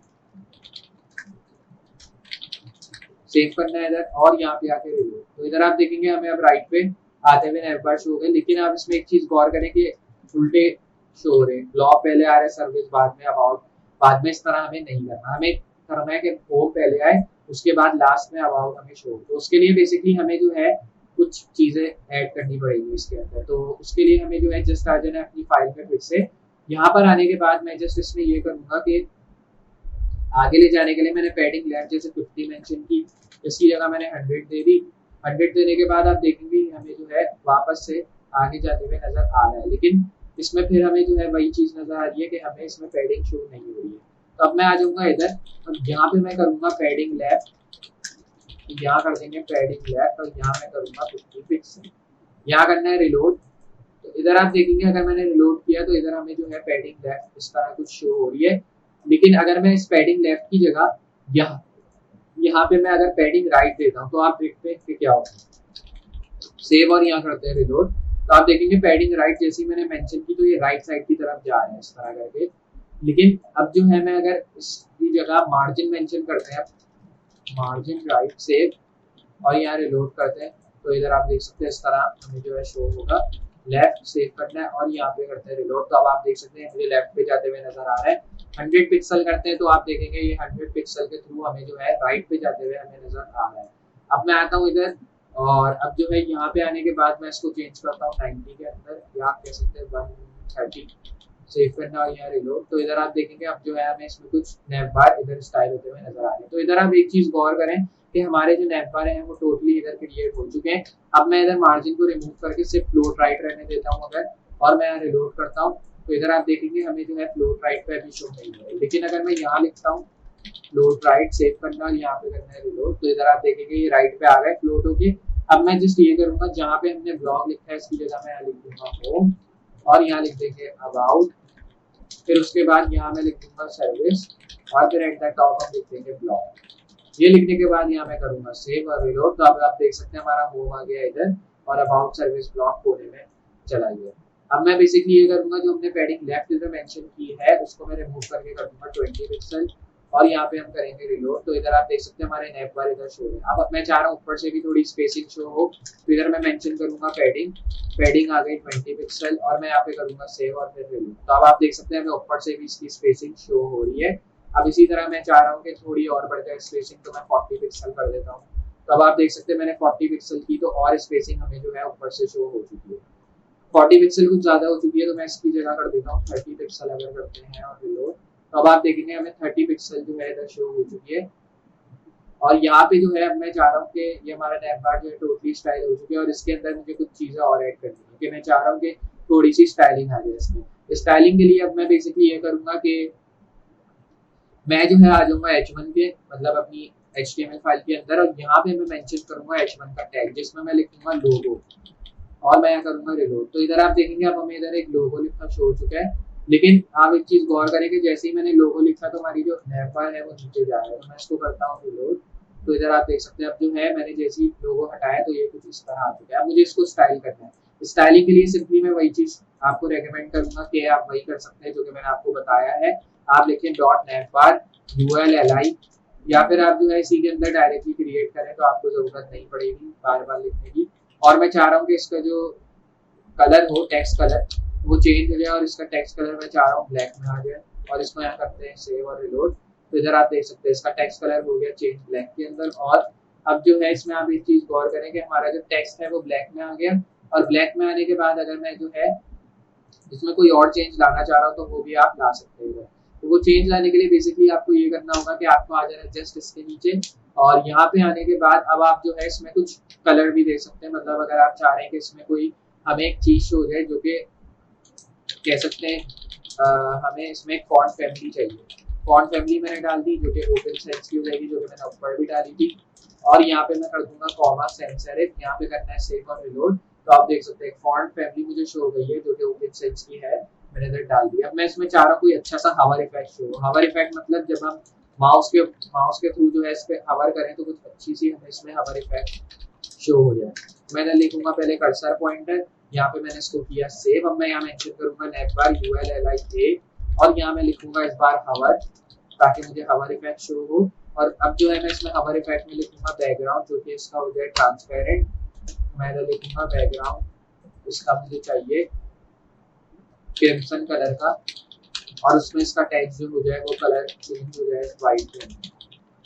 सेव करना और यहाँ पे मैं अगर हवर करूँ तो सेव करके रिलोड भी करना है। अब मैं अगर हवर करूँ तो आप देख सकते हैं इसमें बैकग्राउंड हमें रेड नजर आ रहा है और होम के अंदर सर्विस और ब्लॉक के अंदर कुछ इस तरह। अब मैं इसमें चाह रहा हूँ उसकी कोई पैडिंग आ जाए 13 पिक्सल की। सेव करना है रिलोड। तो इधर आप देखेंगे अब इसमें हमें पैडिंग भी शो हो रही है 13 पिक्सल की। तो इधर आप देखें तो इस तरह। तो बेसिकली इस तरह आप कुछ इसमें हवर इफेक्ट्स दे सकते हैं ताकि आपका जो पेज है वो थोड़ा और अच्छा हो गया। अब मैं इसमें चाह रहा हूँ कि इसका जो बॉर्डर रेडियस हो वो भी इसमें थोड़ा आ जाए। बॉर्डर रेडियस में अगर 6 पिक्सल मेंशन करता हूँ, सेव करके रिलोड करते हैं, तो इधर आप देखेंगे इसमें हमें कुछ एक बॉर्डर रेडियस भी शो होगा इस तरह। तो अब मैं बेसिकली ये करता हूँ, इसमें ट्रांजिशन भी दे देते क्योंकि बहुत तेजी से हमें सारी चीज़ें शो हो रही हैं। मैं चाह रहा हूँ हल्के से शो हो, तो मैं 0.9 डाल के इसको रिलोड करूँगा।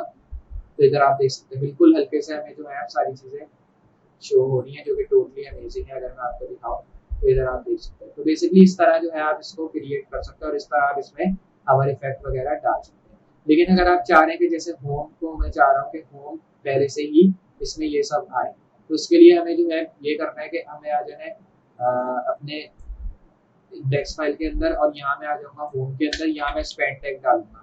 स्पेन टैग को मैं यहाँ से करूंगा कॉपी, क्लोज स्पेन टैग को कंट्रोल सी कॉपी किया, और यहाँ पे मैं इसके नीचे होम टैग के नीचे पेस्ट कर दूंगा। फिर यहाँ पे अब जो है हमें इसको सेव कर देना है, रिलोड। अभी कुछ फर्क नहीं नजर आएगा क्योंकि हमने ओनली स्पेन टैग डाला है। अब मैं ये कर रहा हूँ कि जो हमने स्पेन टैग डाला है, मैं इसके नीचे आ जाऊंगा, यहाँ पे मैं लिखूंगा बैकग्राउंड। बैकग्राउंड इसका पहले ही मैं रख दूंगा क्रिम्सन, कलर हो जाएगा वाइट, और यहाँ पे इसकी पैडिंग हो जाएगी 13, और जो इसका बॉर्डर रेडियस हो जाएगा वो हो जाएगा 6 पिक्सल। सेव करना है यार रिलोड। तो आप देखेंगे ये जो होम है ये ऑलरेडी हमें स्टाइल होते हुए नजर आएगा। तो इधर आप देख सकते हैं, अगर मैं आपको फुल स्क्रीन करके दिखाऊं तो इधर हमें शो नहीं हो रहा। अब जो है मैं ये करूंगा कि हमें आ जाना इस साइड। अब मैं ये करता हूँ कि मैं इसको करूंगा यहाँ से रिमूव।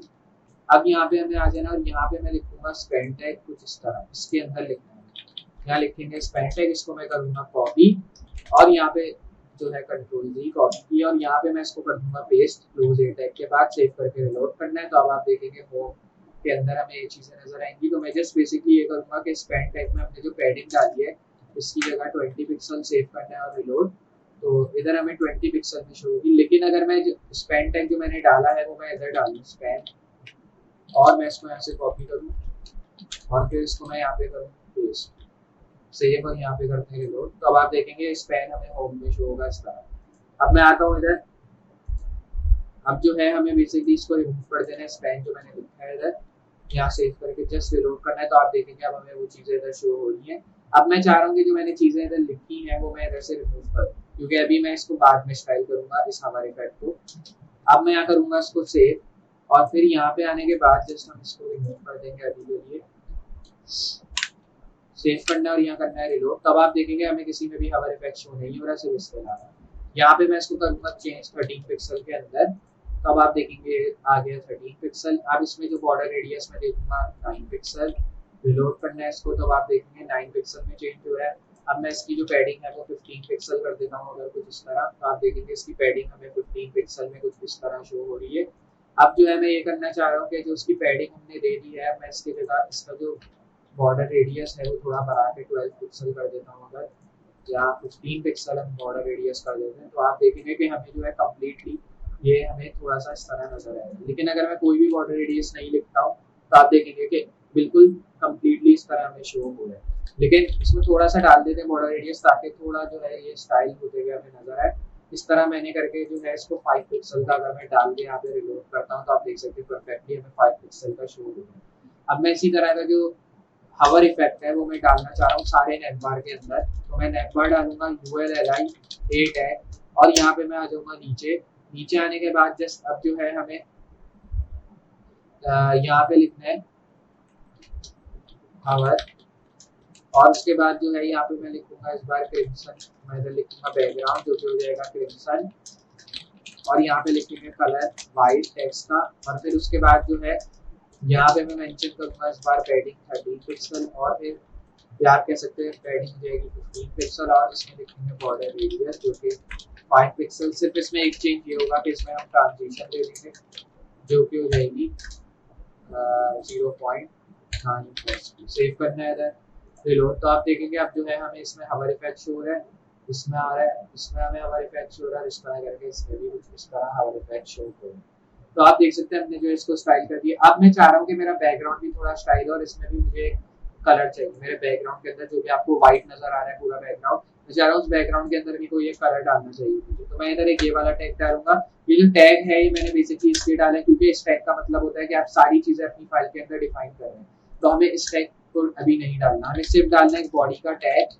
और इसके अंदर मैं डालूंगा हमारा कलर, बैकग्राउंड कलर में डाल दूंगा इधर, जो कि हो जाएगा ब्लैक। अगर मैं इसको ब्लैक करके रिलोड करता हूँ तो इधर आप देखेंगे पूरा बैकग्राउंड हमारा ब्लैक में चेंज हो गया, और जब मैं हवर कर रहा हूँ हमारे मेन्यूज पे तो वो शो हो गया। अब आप ब्लैक की जगह कोई और कलर भी इसमें दे सकते हैं, जैसे मैं ब्लैक की जगह इसको एक कलर दे देता हूँ जो कि हो जाएगा ब्लू। तो मैं इधर ब्लू देता हूँ, सेव करके रिलोड करते हैं तो आप देख सकते हैं मेरा जो बैकग्राउंड कलर है वो अब ब्लू में चेंज हो चुका है। अब मैं चाह रहा हूँ मेरा जो पूरा टेक्स्ट का कलर हो वो व्हाइट में चेंज हो जाए, तो मैं इधर व्हाइट मेंशन करूंगा, सेव रिलोड, तो आप देखेंगे अब मेरा जो टेक्स्ट कलर है वो व्हाइट में नजर आएगा। तो अभी नजर नहीं आया क्योंकि मैंने इसको बॉडी टैग में डाला है। अब मैं ये करूंगा, मैं आ जाऊंगा नीचे। अब यहाँ पे अगर मैं कलर मेंशन करता हूँ व्हाइट और सेव करके रिलोड करते हैं तो इधर आप देखेंगे हमें अब व्हाइट शो हो रहा है कलर हमारा इस तरह। तो अब मैं ये करता हूँ, मैं आ जाता हूँ इधर, और यहाँ पे अब हम इसको करते हैं सेव और यहाँ रिलोड करते हैं। जस्ट मैं इसको यहाँ पे कर दूंगा रिमूव, और फिर इसकी जगह जो है अब मैं डालूंगा ये वाला कलर का टैग और यहाँ पे व्हाइट, सेव करना और यहाँ रिलोड। तब आप देखेंगे हमें व्हाइट में शो हो रहा है हमारा टेक्स्ट इस तरह करके, और ये टोटली अमेजिंग लग रहा है। तो बेसिकली इस तरह जो है आप इसको कम्प्लीटली डिफाइन कर सकते हैं अगर आप चाहें तो। सेव रिलोड, अब आप देख सकते हैं बिल्कुल परफेक्टली हमें स्टाइल होते हुए नजर आ रहा है। तो मुझे उम्मीद है आपको जो है समझ में आया होगा, एक छोटा सा ट्यूटोरियल था जो कि मुझे आपको देना था HTML CSS के अंदर। तो अगर आपको जो है ये ट्यूटोरियल समझ में आया और अगर आपको जो है थोड़ी बहुत चीज़ें इसमें कंफ्यूजिंग लगी हैं तो आप मुझे कमेंट सेक्शन में ज़रूर बताएं, मैं आपको जवाब दूंगा। आपकी जो भी क्वेरीज होंगी या जो भी आपने मुश्किलात फेस की होंगी सब आपको मैं बताऊंगा। और मैंने आपको स्टार्ट में ये भी बताया था कि जो है मैं आपको इसके अंदर एक प्रोजेक्ट भी क्रिएट करके बताऊंगा, तो हमें जो है वो प्रोजेक्ट भी आगे चल के क्रिएट करना है जो कि मैं आपको बताऊंगा। और अगर आपको ट्यूटोरियल पसंद आ रहा है देखने में तो ज़रूर मुझे बताएं कमेंट सेक्शन में कि अगर आप इस तरह के और लैंग्वेज ट्यूटोरियल चाहते हैं तो मैं और इस तरह के ट्यूटोरियल्स लाऊंगा जिससे आपको और हेल्प मिलेगी, तो उसको भी ज़रूर चेकआउट करिएगा। तो इधर आप देख सकते हैं मैंने जो है इस तरह करके कर दिया। अब ये आप मैं जब हवर कर रहा हूँ तो उसमें हमें हवर इफेक्ट भी शो हो। अब मैं चाह रहा हूँ कि मैंने इन चीज़ों में तो हवर इफेक्ट दे दिया, अब मैं कुछ इस तरह की बटन बनाना चाह रहा हूँ जिसमें मुझे जो है एक अमेजिंग हवर इफेक्ट शो होना चाहिए। मैं सारी चीज़ों को यहाँ से रिमूव कर दूंगा, रिलोड सब रिमूव हो चुका है। अब मैं आपको दिखा दूं कि बटन को अगर आपको स्टाइल करना हो तो किस तरह आप कर सकते हैं। मैंने डाला एक बटन का टैग, इसके अंदर मैं सिंपली एक डालूंगा बटन है रीड मोर, और एक और बटन मैं इसके साथ ही क्रिएट करूंगा जिसमें मैं डालूंगा लर्न मोर। तो मैंने ये दो बटन क्रिएट की, एक में मैंने नाम दे दिया रीड मोर और दूसरी बटन में मैंने नाम दे दिया लर्न मोर। अब मैं यहाँ से इसको कर दूंगा रिलोड। रिलोड करने के बाद आप देखें तो मेरी दोनों बटन आ चुकी है, एक में मैंने नाम दे दिया रीड मोर और दूसरी बटन में मैंने नाम दे दिया लर्न मोर, और दोनों बटन हमें सिंपली शो हो रही है, इसमें कुछ भी स्टाइलिंग हमें देखने को जो है नहीं मिलती है। अब मैं बेसिकली इस बटन टैग में ये करूंगा एक चीज कि मैं आ जाऊंगा जस्ट अपने स्टाइल के अंदर, लेकिन इसमें आपको एक क्लास भी देनी है। तो मैं इसको जो मेरी रीड मोर वाली बटन है इसको मैं क्लास दे दूंगा SBTN1, और जो हमारी लर्न मोर वाली बटन है इसको मैं क्लास दे दूंगा SBTN2। यहाँ पे मैं इसको करूंगा सेव, और फिर मैं जो है सर मेंशन करूंगा BTN1 और मैं इसको करूंगा .BTN2। इस तरह मैंने मेंशन किया, और यहाँ मैं इसकी पैडिंग दे दूंगा as 25 पिक्सल ताकि दोनों जो है एक साथ हमें नीचे जाते हुए नजर आए। तो आप देखेंगे हमारी बटन की पैडिंग जो है मैंने डाल दो दी, लेकिन हमें बटन नीचे जाती हुई नजर नहीं आई। लेकिन अगर मैं बटन 2 को रिमूव करूंगा और इसकी जगह सिर्फ बटन 1 डालूं तो इधर आप देख सकते हैं सिर्फ इसकी पैडिंग हमें जो है बहुत बढ़ती हुई नजर आई। लेकिन अगर मैं इसकी जगह यहाँ लिख देता हूँ बटन रिलोड, तो इधर आप देखेंगे हमें जो है इसकी भी अब बटन नजर आ रही है क्योंकि मैंने बटन का टैग डाला और दोनों में बटन का टैग डाला है, जिसकी वजह से हमें दोनों की जो क्लास है मतलब दोनों की जो पैडिंग है वो बढ़ती हुई नजर आ रही है। अब हमें एक चेंज इसमें ये करना होगा कि हमें आ जाना है जस्ट इसी टैग के अंदर फिर से, और मैं आ जाऊंगा जस्ट नीचे और यहाँ पे डिफ क्लास क्रिएट करूंगा। क्लास में मैं दे दूंगा बटन, और यहाँ पे मैं जस्ट इसको कॉपी करूंगा इस तरह करके बाय प्रेसिंग Ctrl+C, और मैं जस्ट आ जाऊंगा इसके नीचे और यहाँ मैं करूंगा पेस्ट। अब हम इसकी क्लास डालेंगे अपनी स्टाइलिंग फाइल के अंदर, सेव करना है इसको, और मैं आ जाऊंगा जस्ट यहाँ डॉट बटन डालेंगे क्योंकि हमारी क्लास है तो क्लास के लिए हमें बटन डालना है, और अगर टैग डिफाइन करते हैं तो डायरेक्टली आप बटन डाल सकते हैं। फिर इसमें मैंने डाला बटन, और इसमें अब मैं डालता हूँ अगर पैडिंग 60 पिक्सल, और मैं अगर यहाँ सेव करके रिलोड करता हूँ तो आप देखेंगे अब हमारी पैडिंग के थ्रू ही हमें बटन नीचे आती हुई नजर आ रही है क्योंकि अब मैंने बटन डिफ क्लास के थ्रू डिफाइन किया। अब मैं इधर डालता हूँ अगर 100 पिक्सल सेव करके रिलोड करते हैं तो आप देखेंगे 100 पिक्सल के थ्रू हमारी बटन इधर शो हुई है। अब इसी तरह मैं इधर लाता हूँ तो इधर आप देखेंगे बिल्कुल नीचे हमें इधर हमारी बटन शो हो जाएगी। मेरे ख्याल में 100 पिक्सल जो पैडिंग थी वो बिल्कुल सही थी, तो मैं इस तरह कर लेता हूँ। तो अब आप देख सकते हैं हमारी बटन कुछ इस तरह स्टाइल हो चुकी है। अब मैं चाह रहा हूँ मेरी दोनों बटन में हमें जो है थोड़ी सी स्पेसिंग मिले। स्पेसिंग लेने के लिए आप क्या कर सकते हैं, इधर BR टैग का इस्तेमाल कर सकते हैं। मैंने डाला BR टैग 2 बार। अब आप देखेंगे कि हमें जो है स्पेसिंग मिल जाएगी, एक बटन हमारी ऊपर आ जाएगी इस तरह, और एक बटन जो है हमारी नीचे हमें शो हो जाएगी। लेकिन मैं चाह रहा हूँ कि नीचे नहीं बराबर में ही शो हो, लेकिन बराबर से ही हमें स्पेसिंग चाहिए। अब मैं इसको करूंगा सेव और रिलोड। तो बराबर से स्पेसिंग लेने के लिए सिंपली आपको क्या करना होगा कि आपको आ जाना है जस्ट अपनी फाइल के अंदर, यहाँ पे आपको डिफ क्लास देना है और यहाँ पे मैं मेंशन करूंगा बटन 1। और बटन 1 देने के बाद जस्ट मैं इसको यहाँ से करूंगा कॉपी और फिर इसको जो है मैं यहाँ कर दूंगा पेस्ट। इस डिफ को पेस्ट करने के बाद सिंपली अब आपको इधर ये मेंशन करना होगा कि हमारी जो बटन 1 है वो थोड़ी आगे हो जाए। तो मैं इधर मेंशन करूंगा बटन 1 और यहाँ मैं लिख दूंगा पैडिंग रैप जो कि हो जाएगी 20 पिक्सल। सेव करते हैं और रिलोड। तो इधर आप देखेंगे हमारी जो बटन 1 है वो हमें आगे जाती हुई नजर आएगी। लेकिन अगर मैं इसकी जगह लिख देता हूँ पैडिंग राइट, सेव करके रिलोड करते हैं तो आप देखेंगे अगर मैं आता हूँ इधर तो ये हमें नीचे जाती हुई नजर आ रही है। लेकिन अगर मैं इसी की जगह लिख देता हूँ इस पैडिंग राइट को मिटा के मार्जिन लेफ्ट यहाँ करके सेव करके रिलोड करते हैं तो आप देखेंगे हमें जो है ये आगे जाती हुई नजर आ रही है। मार्जिन राइट लिखते हैं रिलोड तो ये हमें जो है इस तरह नजर आ रही है। तो बेसिकली इस तरह हम इसको कर सकते हैं और मैं इसकी जगह इसको कर दूंगा 50। सेव करना है यहाँ रिलोड। तो इधर आप देखेंगे इस तरह हमें स्पेसिंग मिल रही है। इधर 90 कर देता हूँ अगर मैं और फिर यहाँ से स्पेसिंग देना चाहूँ तो इधर आप दे सकते हैं स्पेसिंग। आप 100 दे देते हैं और 100 पे जो है ये और आगे चली जाएगी। मतलब आपको जो है इधर से स्पेसिंग मिलनी ही है अगर आप इस तरह भी करें तो। और अगर मैं जो है ये करता हूँ कि मैं इसको जस्ट इधर ले आता हूँ और मैं यहाँ पे इसको सेव करके रिलोड करता हूँ। इधर आते हैं बटन 1 जो हमने डाला है इसको मैं अभी रिमूव कर दूंगा। यहाँ से भी रिमूव कर देंगे तो मैं Ctrl+G करता हूँ इधर और यहाँ से भी इसको कर देंगे रिमूव। यहाँ पे सेव करना और यहाँ रिलोड। तो आप देखेंगे दोनों बटन हमारी इनलाइन आ चुकी हैं। अब हमें दोनों बटन को स्टाइल करना है। स्टाइलिंग के लिए आपको जस्ट आ जाना है इधर और यहाँ मैं सबसे पहले BTN1 को स्टाइल करूंगा और BTN1 में मैं चाह रहा हूँ एक अच्छा सा जो है मुझे बैकग्राउंड शो हो और बैकग्राउंड में मैं चाह रहा हूँ एक कलर शो हो जो भी हो जाए ग्रेडियंट का। तो मैं इधर लिखूंगा ग्रेडियंट। अगर आप चाह रहे हैं ग्रेडियंट तो दे दें। अभी मैं ग्रेडियंट नहीं करता क्योंकि शायद आपको थोड़ी डिफिकल्टी उसमें शो हो। मैं ग्रेडियंट की जगह यहाँ एक कलर देता हूँ ऑरेंज टाइप। मैंने बैकग्राउंड दे दिया। अब मैं यहाँ पे चाह रहा हूँ उसकी पैडिंग आ जाए। बटन की पैडिंग में इंक्रीज करूंगा 20 पिक्सल। यहाँ तक मैंने सेव करके रिलोड किया तो आप देख सकते हैं मेरी बटन में हमें एक पैडिंग शो हो गई। अब मैं इसमें फॉन्ट साइज भी मेरी बटन का इंक्रीज करके 20 पिक्सल कर देता हूँ। रिलोड करना है तो आप देख सकते हैं 20 पिक्सल हो गया इसका फॉन्ट साइज। अब मैं ये करता हूँ कि जो उसकी हमने पैडिंग लिखी है इसके साथ ही मैं विड्थ भी दे देता हूँ बटन की जो कि हो जाएगी 100 पिक्सल। सेव करना और यहाँ पे करते हैं रिलोड।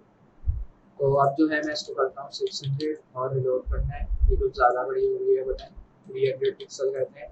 और अब इसकी जगह अगर मैं इसको करता हूँ 200 तो इधर आप देखेंगे हमें जो है बटन को इस तरह नजर आएगी। अगर 100 करते हैं तो ऑब्वियसली हमें बटन थोड़ी सी शॉर्ट नजर आएगी। 150 कर देता हूँ मैं 150 या फिर उसको करते हैं 170।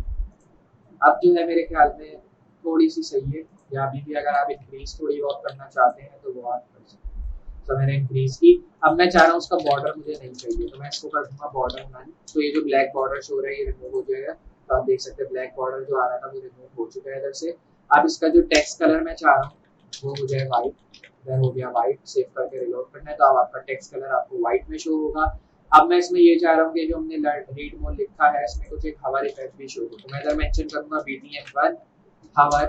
हवर में मैं मेंशन करूंगा कि बैकग्राउंड मेरा हो जाए ट्रांसपेरेंट और मेरा जो बॉर्डर हो जाए वो 1 पिक्सल सॉलिड ब्लैक हो जाए और ट्रांजिशन आ जाए इसमें जो कि 0.9 है। सेव करना है इधर और रिलोड। तो इधर हमें रिलोड करना और अगर मैं हवर करूँ तो आप देख सकते हैं अमेजिंग हवर इफेक्ट हमें शो रहा है। लेकिन हमारा टेक्स्ट हमें शो नहीं हो रहा। टेक्स्ट को मैं चेंज कर दूंगा ब्लैक कलर में जब हवर हो। सेव करना है रिलोड। अब मैं अगर हवर करता हूँ तो आप देख सकते हैं हमारा टेक्स्ट चेंज हो रहा है ब्लैक के अंदर और हमें जो है हमारी बटन के अंदर एक अमेजिंग ट्रांजिशन के साथ हवर इफेक्ट मिल रहा है और ये बहुत ही अमेजिंग लग रहा है। अब मैं यही चीज करूंगा लर्न मोर बटन के साथ। मैं यही सारी चीजें कॉपी कर लूंगा और मैं आ जाऊंगा नीचे और नीचे आने के बाद मैं BTN2 मेंशन करूंगा जस्ट और यहाँ कर दूंगा पेस्ट। सेव करके रिलोड करना है तो आप देखेंगे ये हमारी बटन आ चुकी है इसके नीचे। अब मैं थोड़ी सी स्पेसिंग दे देता हूँ उस बटन की।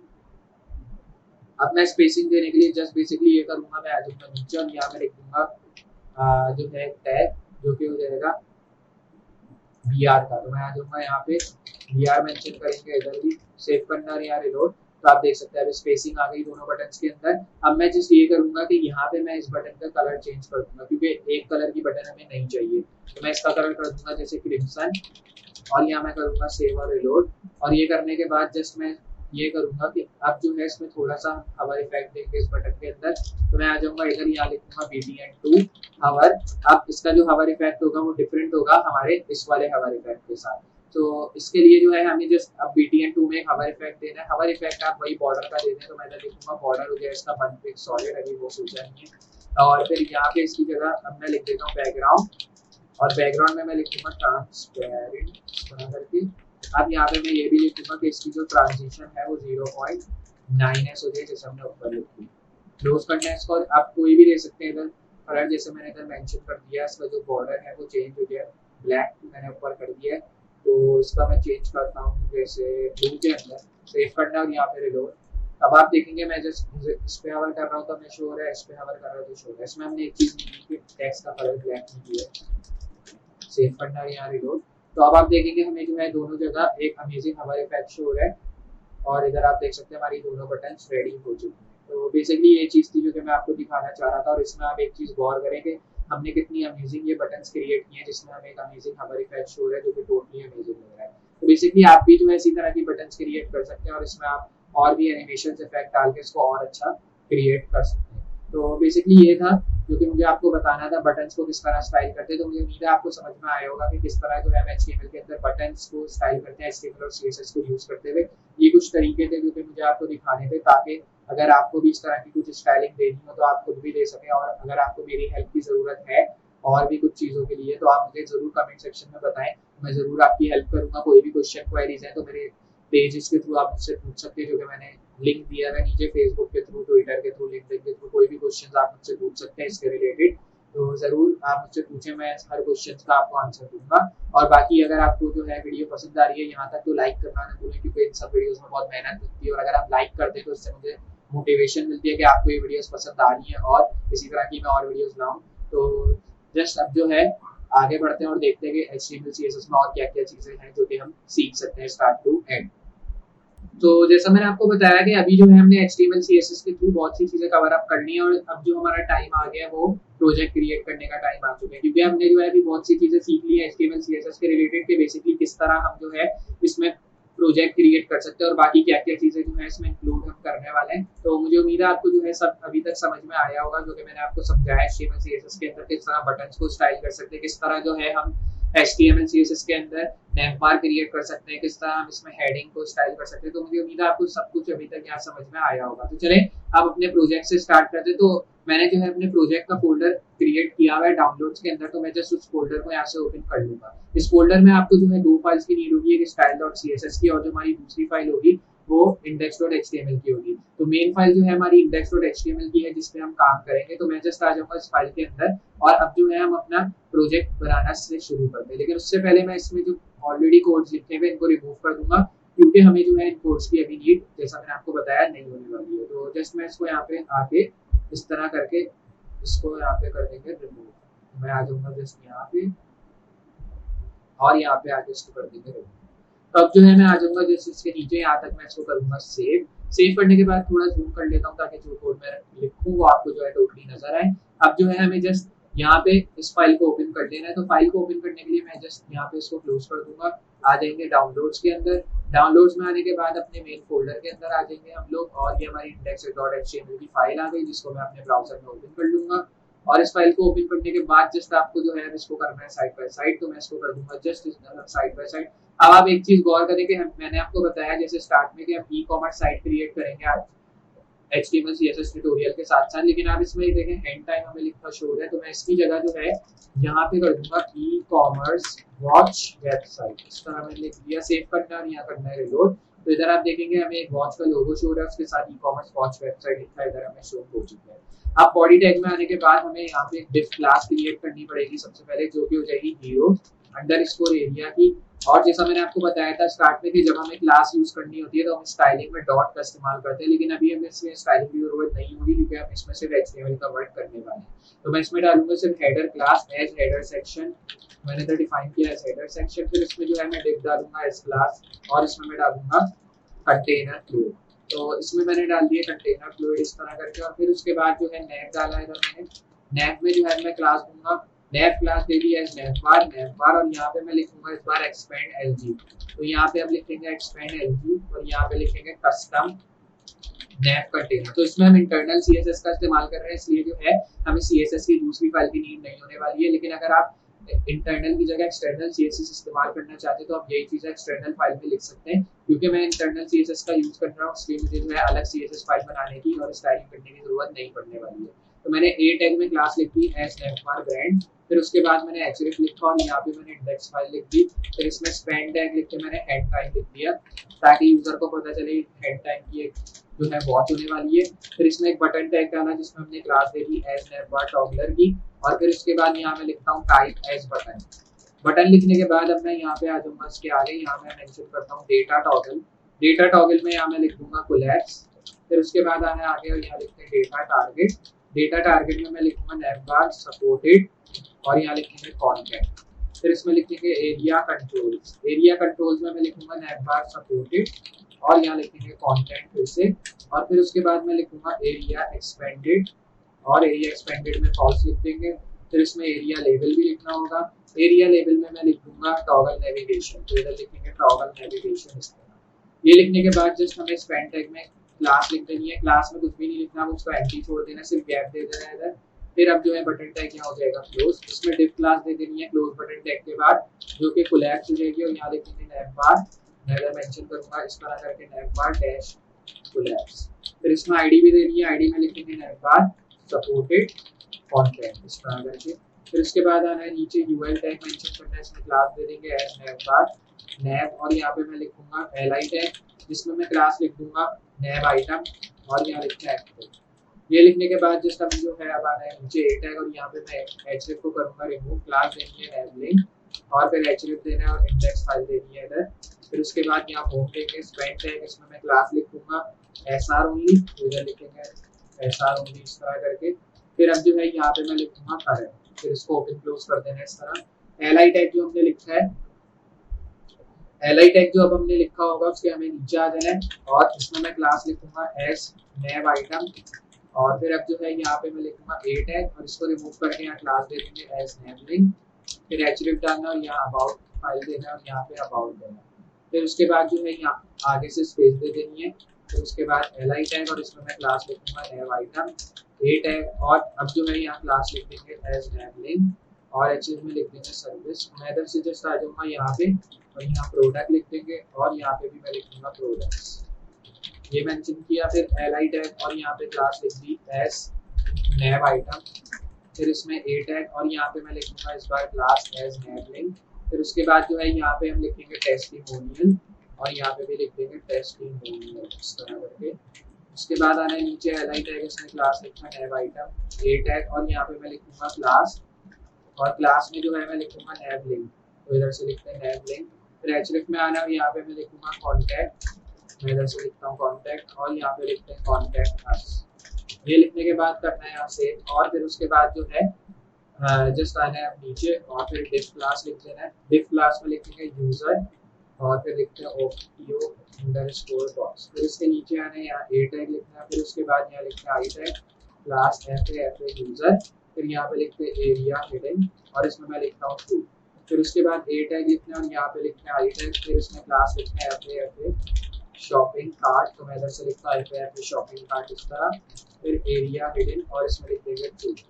ये लिखने के बाद जस्ट अब जो है हमें हेडर टैग के नीचे आना है जो कि हमने क्रिएट किया क्लोज हेडर टैग और फिर अब जो है यहाँ लिखते हैं सेक्शन, इसमें मैं लिख दूंगा क्लास जो कि हो जाएगा स्लाइडर सेक्शन इस तरह करके। फिर इधर लिखते हैं डिव क्लास और यहाँ मैं लिखूंगा स्लाइडर बीजी बॉक्स।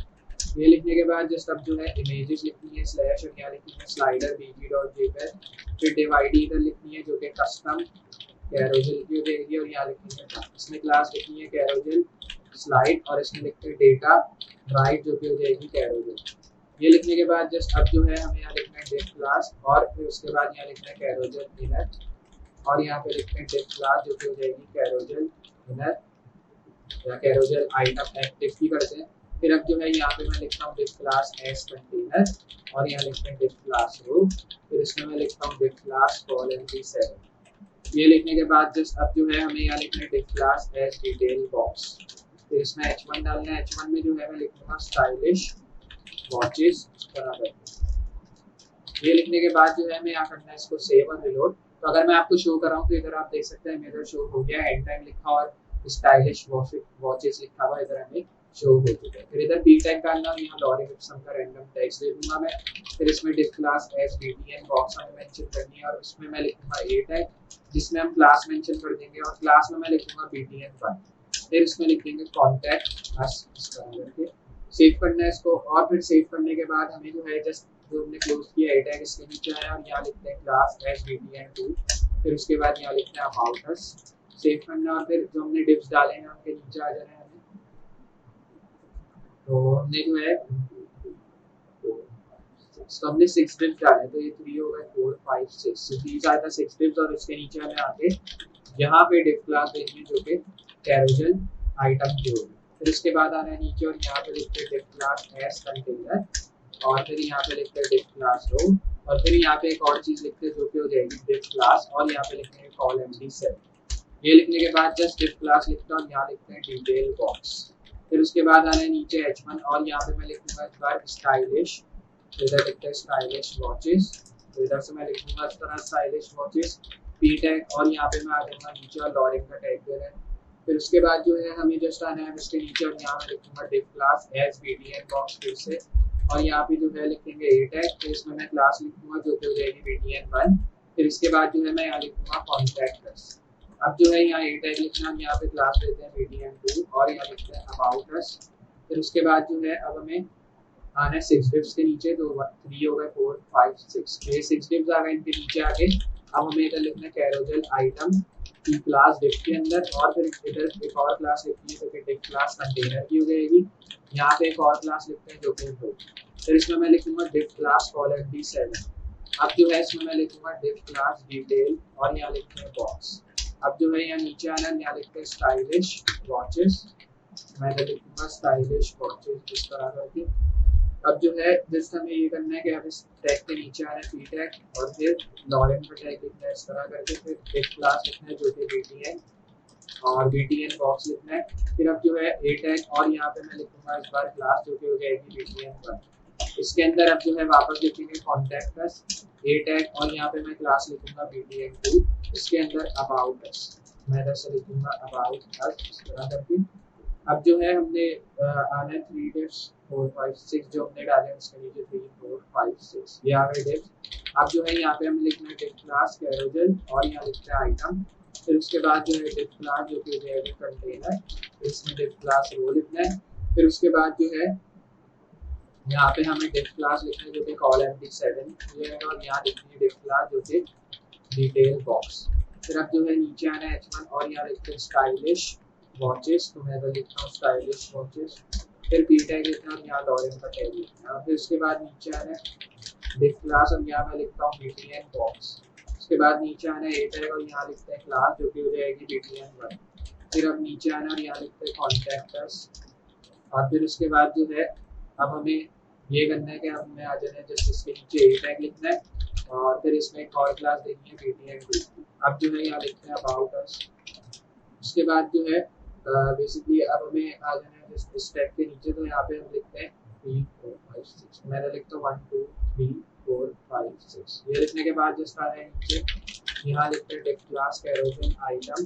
फिर उसके बाद आ रहा है नीचे और यहाँ लिखते हैं डिप क्लास कंटेनर और फिर यहाँ पे जस्ट मैं आता हूँ यहाँ लिखते हैं डिप क्लास रो। फिर उसके बाद जो है डिप क्लास कॉल MD7 ये मेंशन किया। फिर अब जो है यहाँ पे लिखते हैं एक और टैग जो कि हो जाएगा डिप क्लास और यहाँ लिखते हैं डिटेल बॉक्स। तो ये लिखने के बाद H1 टैग और यहाँ लिखते हैं स्टाइलिश वॉचेस, तो इधर हम लिखते हैं फिर से और पी टैग देना है। फिर इसमें लॉरेम का टैग देके इधर इसको डिफाइन कर देना है रिलोड। तो इधर आप देखेंगे हमें शो हो गया स्टाइलिश वॉचेस लिखा हुआ और उसके साथ पैराग्राफ और कॉन्टैक्ट अस और अबाउट अस की एक बटन भी शो हो चुकी है। तो अब जो है हमें बेसिकली ये करना है कि हमें जस्ट आ जाना है इधर और मैं अगर इधर टॉप आता हूँ तो इधर आप देखेंगे कॉन्टैक्ट अस हमने बाय मिस्टेक 2 बार मेरे ख्याल में लिख दिया इधर, करेंगे रिमूव, सेव करना है रिलोड, अब सही हो गया। तो अब आप देख सकते हैं हमने इसको कम्प्लीटली मेंशन कर दिया। अब ये मेरे ख्याल में बिल्कुल सही हमें नजर आएगा। अभी जो हमने क्लोज किया पी टैग इसके नीचे आके हमें एक और डिप क्लास क्रिएट करनी है जो कि बीटीएन बॉक्स की हो जाएगी। ए टैग और यहाँ पे क्लास दे देंगे एज btn1। फिर इसमें जो है कॉन्टैक्ट हम प्रीडिफाइन करेंगे, तो इधर मैंने दे दिया कॉन्टैक्ट। और फिर उसके बाद जो है ए टैग, और यहाँ पे मैं क्लास दे दूंगा एज btn2। फिर अब जो है यहाँ लिखते हैं अमाउंट। उसके बाद जो हमने डिप्स डाले हैं उनके नीचे आ जाना है, तो हमने जो है 7 डिप्स इधर डाली, तो मैं आ दूंगा 3 4 5 6 7। तो 7 डिप्स आ गए, इनके नीचे आके हमें ओएल टैग डालना है जिसमें मैं क्लास दे दूंगा एस कैरोजेल, और यहाँ पे दे देंगे इंडिकेटर्स। फिर उसके बाद आ गया नीचे एल आई, और यहाँ लिखते हैं डेटा टारगेट, जिसमें मैं लिखूंगा कस्टम कैरोजेल, और यहाँ लिखते हैं 1। फिर इसमें लिखते हैं डेटा स्लाइड 2, और इसमें लिखते हैं 0। फिर इसमें लिखते हैं क्लास एक्टिव। ये लिखने के बाद जो सब जो है नीचे आ गए, यहाँ लिखते हैं एल आई डेटा टारगेट, और यहाँ पे मैं लिखूंगा कस्टम कैरोजेल। तो अगर मैं अब आपको दिखाऊं, तो इधर अगर मैं अपना VS कोड ओपन करता हूं और इसके अंदर जो है मेरी फाइल है, तो जिसमें आ जाता हूं अपने इसके अंदर फाइल के अंदर, और मैं जो है आप अपनी ब्राउजर फाइल ओपन कर लेता हूं, जो कि मैंने आपको ओपन करके दिखाई दी, और इस पे ही जो है हम काम कर रहे थे। तो मैंने अपनी फाइल इधर ओपन कर ली है। ओपन करने के बाद मैं जैसे इसमें ये करूंगा कि मैं जस्ट यहाँ पे आके अपनी फाइल जैसे एक क्लोजर बंद कर दूंगा। फिर इसके बाद जो है हम कैरोजेल क्रिएट कर रहे थे अपने लिस्ट टैग के अंदर, तो मैं कैरोजेल वापस क्रिएट करूंगा। इधर मैं लिखूंगा कैरोजेल 1 जैसे हमने लिखा है ऊपर। अब मैं जो है इसमें ये करूंगा कि एल आई टैग को यहाँ से रिमूव कर दूंगा। फिर हम इसमें आएंगे और यहाँ से मैं इसको कॉपी करूंगा, इस एल आई टैग को यहाँ मैं इसको पेस्ट कर दूंगा। इस तरह करके मैंने इसको पेस्ट किया, नीचे आके फिर पेस्ट करना है, फिर पेस्ट करना है, इस तरह पेस्ट करना है। अब इसमें चेंज ये होगा कि हमें यहाँ से क्लास रिमूव कर देनी है, और यहाँ पे मैं 4 कर दूंगा, यहाँ 3, यहाँ 2, यहाँ 1। अब यहाँ से भी हमें तीनों से क्लास रिमूव कर देनी है। सिर्फ पहले वाले में हमें क्लास रहने देनी है, बाकी ये तीनों से हमें रिमूव कर देनी है क्लास। तो मैंने तीनों से यहाँ से भी क्लास रिमूव कर दी है। यहाँ पे मैं सेव करके रिलोड करता हूँ, तो आप देखेंगे अब जो है हमें इधर ये सारी चीजें शो हुई, हमारे स्लाइडर्स भी इधर वर्क कर रहे हैं, और इधर आप देख सकते हैं ये सब टोटली अमेजिंग हमें शो हो रहा है। अब बेसिकली मैं इसको पीछे ले आता हूँ, मतलब थोड़ा सा हमारा वर्क अभी भी रह गया, तो वो थोड़ा कंप्लीट कर लेते, तो मैं जस्ट इसमें एंटर प्रेस कर देता हूँ ताकि हमें ऊपर से थोड़ी स्पेस मिल जाए। उसके बाद जो मैंने इसके नीचे डिव डाला है, उसके नीचे से हमें एक सेक्शन टैग डालना है, तो ये क्लोज डिव है। फिर इसके नीचे हमें एक सेक्शन टैग डालना है जिसमें मैं क्लास दे दूंगा, और क्लास जो मैं इसकी मेंशन करूंगा वो सर्विस अंडरस्कोर सेक्शन की हो जाएगी। फिर उसके बाद आना है नीचे, और यहाँ पे मैं जस्ट मेंशन करूंगा डिव क्लास, और यहाँ मैं लिखूंगा कंटेनर, इसमें मैं लिखूंगा फ्लूइड। फिर उसके बाद आना है नीचे, और यहाँ पे मैं लिखूंगा डिव क्लास, और यहाँ पे जस्ट मैं लिखूंगा रोज बार, और यहाँ पे लिखते हैं डिव क्लास कॉल md6, और फिर इधर लिखते हैं कॉल lg3। उसके बाद आना है नीचे, और यहाँ पे मैं लिखूंगा डिव क्लास जो कि हो जाएगा बॉक्स, तो मैं इधर लिखूंगा डिव क्लास बॉक्स। फिर इसमें लिखते हैं डिव क्लास इमेज बॉक्स, और फिर उसके बाद आना है नीचे, यहाँ लिखते हैं इमेजेस स्लैश, फिर इसमें मैं लिखता हूँ feature1.png।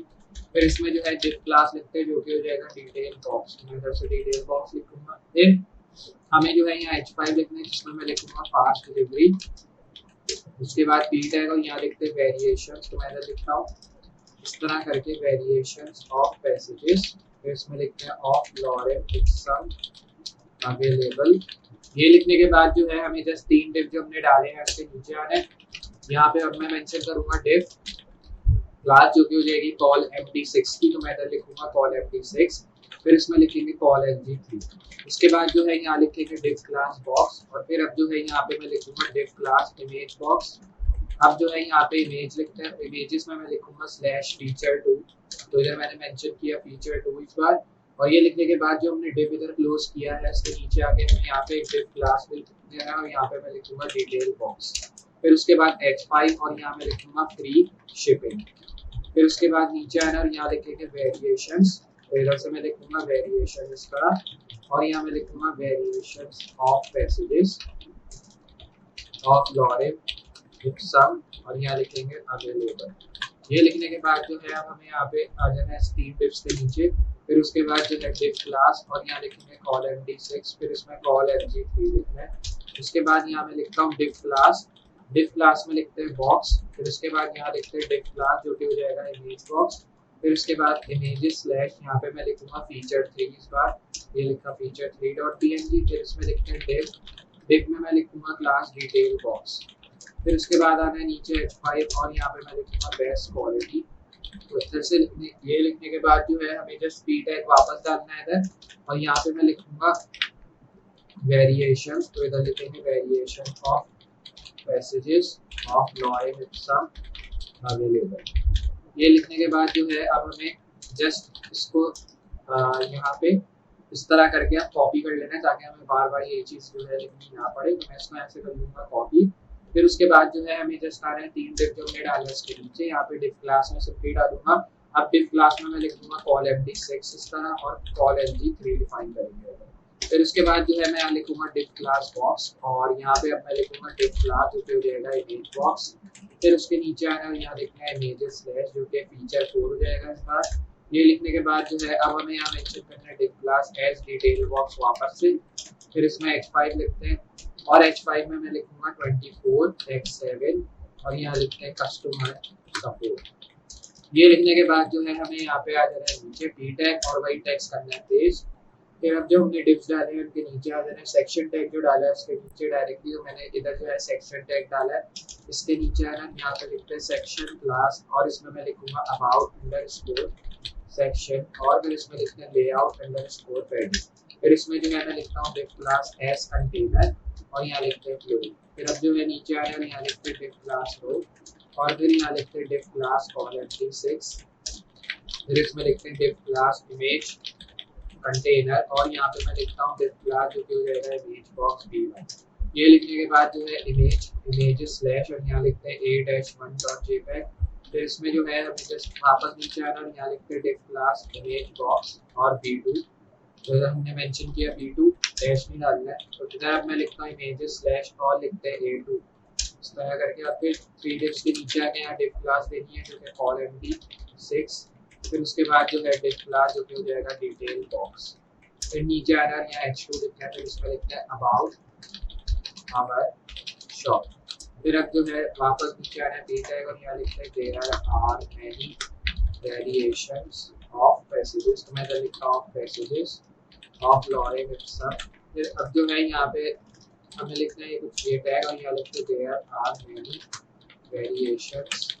फिर उसके बाद लिखते हैं of passages of lorem Epson. ये लिखने के बाद जो है अब हमें जस्ट ये करना है कि अब हमें आ जाना है नीचे ए टैग और यहाँ पे लिखते हैं रीड मोड। फिर अब जो है जस्ट सेक्शन टैग जो हमने डाला है उसके नीचे आ जाना है और यहाँ पे लिखते हैं सेक्शन और फिर इसमें लिखते हैं क्लास में लिखते हैं प्रोडक्ट सेक्शन। तो इधर से लिखते हैं प्रोडक्ट अंडरस्कोर सेक्शन और फिर उसके बाद डिफ क्लास लिखना है जो कि कंटेनर। फिर अब जो है डिफ क्लास और फिर उसके बाद जो है प्रोडक्ट और फिर लिखते हैं प्रोडक्ट हेडिंग। फिर अब जो है आ रहा है नीचे h2 और यहाँ पे लिखते हैं टॉप सेल वॉचेस। तो मैं इधर लिखता हूँ टॉप सेल वॉचेस कुछ इस तरह। फिर अब जो है आ रहा है नीचे और यहाँ लिखते हैं डिफ क्लास एस प्रोडक्ट कंटेनर। फिर अब जो है डिफ क्लास बॉक्स इस तरह लिखना है। फिर आ रहा है नीचे और फिर उसके बाद जो है डिफ क्लास और यहाँ लिखते हैं बॉक्स कंटेंट। अब जो है आ जाना है नीचे और यहाँ लिखते हैं डिफ क्लास इमेज बॉक्स। उसके बाद इमेजेस स्लैश और यहाँ लिखते हैं w1 फिर लिखते हैं w1.png। उसके बाद जो है यहाँ पे मैं लिखूंगा डिफ क्लास जो कि हो जाएगी डिटेल बॉक्स। ये लिखने के बाद जो है डिफ क्लास और यहाँ पे मैं लिखता हूँ टेक्स्ट। फिर इसके बाद जो है यहाँ पे लिखते हैं h6 में लिखते हैं मैक्स वॉच। तो इधर से मैं लिखता हूँ h6 में मैक्स वॉच। h5 यहाँ स्पेल टैग डालना यहाँ डॉलर का साइन। फिर उसके बाद यहाँ 300 मेंशन कर देना है। फिर उसके बाद जो है यहाँ नीचे आना यहाँ लिखते हैं डिफ क्लास लाइव। फिर उसके बाद जो है h6 और यहाँ पे लिखते हैं लाइव।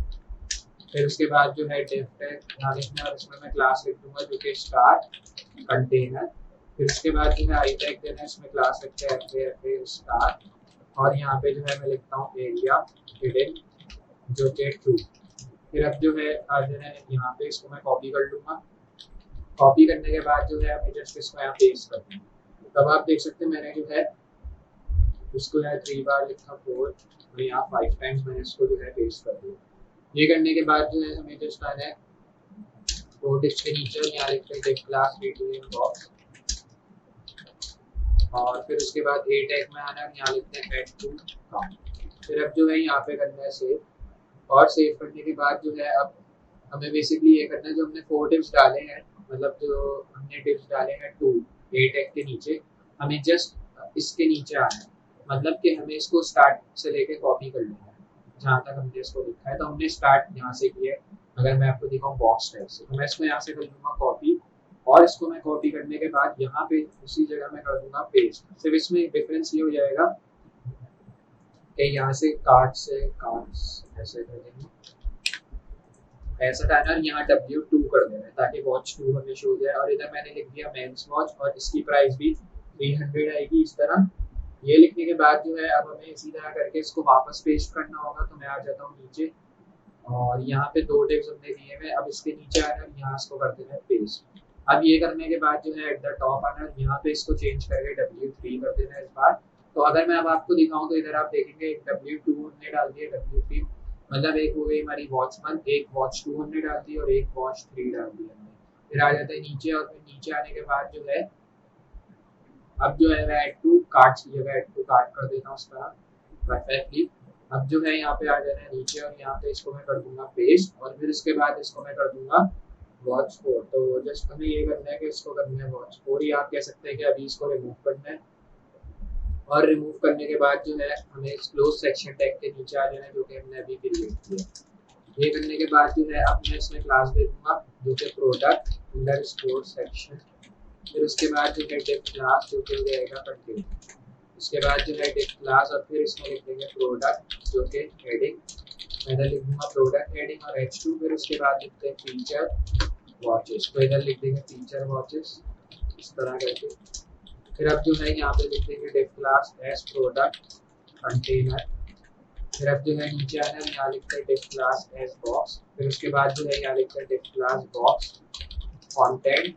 फिर यहाँ में आ जाना है नीचे, तो जस्ट मैं ये करूँगा कंट्रोल जी, और फिर उसके बाद जो है बॉक्स कंटेंट। फिर अब जो है आना है नीचे, यहाँ लिखते हैं डिफ क्लास इमेज, और यहाँ लिखते हैं इमेज बॉक्स। फिर अब जो है यहाँ पे लिखते हैं इमेज स्लैश, और यहाँ लिखते हैं W4 सेव। और फिर उसके बाद जो है यहाँ पे आ जाना है नीचे, और यहाँ पे लिखते हैं डिफ क्लास में लिखना है डिटेल बॉक्स। फिर उसके बाद आना है नीचे, और यहाँ लिखते हैं डिफ क्लास टैग्स। फिर उसके बाद जो है यहाँ पे मैं लिख दूंगा एक और टैग जो कि H6 हो जाएगा, यहाँ लिखते हैं मेंस वॉच।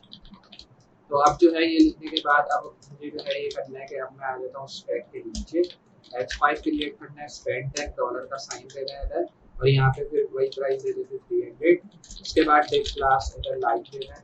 फिर अब जो है यहाँ मैं लिखूंगा H6 जिसमें लाइक मेंशन करेंगे। फिर डिफ क्लास मैं इधर लिखूंगा डिफ क्लास जो कि हो जाएगा स्टार कंटेनर। फिर इसी के नीचे आना है li टैग देना है, और फिर इसमें li टैग की जगह आई टैग, इसमें क्लास fa स्टार, फिर एरिया हिडन जो कि हो जाएगा ट्रू। ये लिखने के बाद जस्ट इसी टैग में आप कॉपी कर लेना है। कॉपी करने के बाद जस्ट इसको पेस्ट कर देना है। तो इधर अब आप देख सकते हैं मैंने जो है इसको 5 टाइम्स कर दिया पेस्ट करने के बाद जो है अब हमें 4 डिफ जो हमने डाले उसके नीचे आना है, यहाँ पे लिखना है डिफ क्लास एज बीटीएन बॉक्स, और फिर यहाँ 8 है, यहाँ पे लिखते हैं ऐड टू कार्ट। फिर अब जो है बेसिकली इस टैग के नीचे आ जाना है, जो कि हमने 4 टाइम्स और डाले उसके नीचे, यहाँ पे डिफ क्लास बॉक्स लिखना है, और फिर उसके बाद डिफ क्लास बॉक्स कंटेंट। तो अब जो है ये करना है कि हमने जो डाला है ये टैग, जस्ट मैं इसको कॉपी कर लेता हूँ 2 डिफ से लेके हमने इसको बॉक्स तक क्रिएट किया, तो मैं इसको यहाँ करता हूँ कॉपी, और फिर जो हमने डाले 2 डिफ जिसके नीचे आके हमें यहाँ इसको पेस्ट कर देना है। पेस्ट करने के बाद अब आप देख सकते हैं हमने जो है इसको कम्प्लीटली इस तरह स्टाइल कर दिया। अब यहाँ मैं W5 कर दूंगा, तो यहाँ हम कर देंगे W5 जो कि वॉच 5 हो गया इस तरह। तो अब आप देख सकते हैं हमने जो है इसको वॉच 5 कर दिया, और ये टोटली स्टाइल हो चुका है मैक्स वॉच करके। और ये लिखने के बाद जो है अब हमें बेसिकली ये करना है कि अब हमें एक और इसी तरह का सेक्शन क्रिएट करना है 2 डिप्स के नीचे आके। तो हमारे जो 2 डिप्स हैं अगर मैं आपको दिखाऊं, ये पेस्ट किया यहाँ पे भी। अब यहाँ पे मैं इसको कर दूंगा वॉच 6, तो ये मैंने वॉच 6 इधर मेंशन कर दिया। और अब जो है अब आप देखें मैंने वॉच 6 वॉच 5 मेंशन कर दिया। यहाँ तक सेव करके रिलोड करता हूँ, तो इधर आप देख सकते हैं हमें शो हो रहा है fast delivery, free shipping, best quality, customer support, और ये अबाउट आवर शॉप शो हो गया। उसके बाद टॉप सेल वॉचेज इधर हमने जो डाली है वो सारी इधर हमें शो हो जाएंगी। ये फीचर्ड वॉचेज का सेक्शन आ गया, इसमें हमने डिफरेंट वॉचेज डाली है, लेकिन प्राइस सेम है, लाइक भी मैंने सेम रखी है। उसके बाद जो है हमें ये करना है कि अब सेक्शन को यहाँ क्लोज कर देना है जो कि हमने अभी इधर डाला है। तो जस्ट मैं ये करूँगा, इस सेक्शन को यहाँ क्लोज कर देंगे, तो ये हमारा आ गया सेक्शन ये रहा। फिर उसके बाद इसके नीचे आना, यहाँ एक और सेक्शन क्रिएट करना है जिसमें हम क्लास दे देंगे S product underscore section. फिर उसके बाद यहाँ दे देंगे डिफ क्लास एस कंटेनर, और यहाँ पे मैं दूंगा इस बार डिफ क्लास एस प्रोडक्ट हेडिंग। ये लिखने के बाद जस्ट आना है नीचे और यहाँ पे लिखते हैं H2 और इसमें मैं लिखता हूँ न्यू अराइवल्स। फिर अब जो है जस्ट डिफ क्लास और यहाँ पे लिखते हैं प्रोडक्ट कंटेनर। इसके बाद जो है सारे टैग को यहाँ कर देते हैं पेज जो है मैंने लिखा। अब यहाँ पे मैं इसकी जगह कर दूंगा WAT7, तो मैं लिख दूंगा W7 है, और बाकी चीज़ें सेम रहेंगी। अगर आप चेंजेस इसमें डालना चाह रहे हैं, अगर आप ओरिजिनली क्रिएट कर रहे हैं किसी के लिए या अपने लिए, तो आप इसमें कुछ चेंजेस कर सकते हैं जो कि आप चाह रहे हैं चेंज करना। तो अभी मैंने इसमें कुछ ज़्यादा चेंजेस ऐड नहीं किए, मैंने जस्ट इसमें वॉच मतलब तस्वीरें जो है वो चेंज की है, लाइक और मेंस वॉच, और प्राइस जो है मैंने सेव रखी है। अब जो है जो 2 डिव्स हमने डाले हैं उसके नीचे में आ जाना है फिर से, और यहाँ पे हमने WAT7 डाली है। अगर मैं आपको दिखाऊं W7 मतलब WAT7। अब जो है उसके नीचे फिर इसको पेस्ट करते हैं 2 डिव्स के बाद, और यहाँ पे करने के बाद जो है अब हमें ये करना है कि बेसिकली एट द टॉप आ जाते हैं। ओके, परफेक्टली स्टाइल हुआ है। अब अगर मैं आपको दिखाऊं तो इधर आप देख सकते हैं हमने जो है इसको कम्प्लीटली कुछ इस तरह स्टाइल करके इसके नीचे ले आए हैं। अब हमने ये कर दिया, अब मैं जो है आ जाऊंगा इसके नीचे यहाँ पे, और यहाँ पे मैं इसको कर दूंगा WAT8 इस बार, तो इधर कर देंगे W8, सेव करना है इसको यहाँ पे और रिलोड। तो आप देखेंगे WAT7 न्यू अराइवल में WAT7 और WAT8 हमें इधर शो हो चुकी है। अब इसी तरह हमने जो WAT8 डाली है, हमें जो है इसको पेस्ट करना है वापस 2 डिव्स के नीचे आ जाते हैं। तो ये रहे हमारे 2 डिव्स, इसकी जगह इसको पेस्ट करते हैं, और यहाँ पे मैं इसको कर दूंगा इस बार WAT4 की जगह WAT9, क्योंकि हमने WAT8 ऊपर पेस्ट कर दी है। अब ये करने के बाद जो है इस सेक्शन को हमें यहाँ एंड कर देना है, क्योंकि अब ये हमारा कंप्लीट हो गया। तो ये हमारा सेक्शन यहाँ एंड हो चुका है। अब यहाँ पे एक और सेक्शन टैग देना है जिसमें हम इस बार क्लास दे देंगे S contact under score section, और इसके साथ हम दे देंगे लेआउट पेज जो कि हमने ऊपर भी दी थी। फिर इसमें डिफ क्लास एस कंटेनर मेंशन करेंगे, तो इसमें मैंने दे दी कंटेनर। उसके बाद यहाँ मैं डिफ क्लास मेंशन करूंगा जिसमें हम लिख देंगे हेडिंग कंटेनर। फिर आना नीचे H2 और इसमें मैं मेंशन करूंगा कॉन्टैक्टर्स, और फिर अब जो है यहाँ पे आ जाएंगे और यहाँ पे मैं लिखूंगा डिफ क्लास एज रो, फिर डिफ क्लास और यहाँ लिखते हैं कॉल एमडी जो कि हो जाएगा 6। फिर इसमें लिखना है डिफ क्लास और डिफ क्लास में फॉर्म कंटेनर। ये लिखने के बाद फॉर्म एक्शन एम्प्टी रहेगा, और फिर इसमें डिफ देते हैं इनपुट में टाइप टेक्स्ट, और यहाँ पे सिर्फ मैं प्लेस होल्डर लिख दूंगा जो कि हो जाएगा योर नेम, या आप कुछ और भी डाल सकते हैं प्लेस होल्डर में। ये मैंने डाल दिया प्लेस होल्डर, और फिर उसके बाद जो है इसी डिफ के नीचे आना है, यहाँ इनपुट एक और क्रिएट करना है प्लेस होल्डर, और प्लेस होल्डर में मैं दे दूंगा फोन नंबर इस तरह करके। फिर उसके बाद जो है यहाँ पे वापस स्लैश देना है, और फिर उसके बाद जो है इनपुट में टाइप आ जाएगी ईमेल, और यहाँ पे मैं लिखूंगा प्लेस होल्डर जो कि ईमेल। फिर उसके बाद जो है यहाँ पे स्लैश लिखना है। फिर अब जो है ये लिखने के बाद हमें आ जाना है नीचे, और यहाँ लिखते हैं इनपुट जो कि हो जाएगी टाइप टेक्स्ट, और यहाँ मैं लिखूंगा क्लास मैसेज और मैसेज बॉक्स लिखना है। फिर इसमें प्लेस होल्डर लिखना है जो कि मैसेज।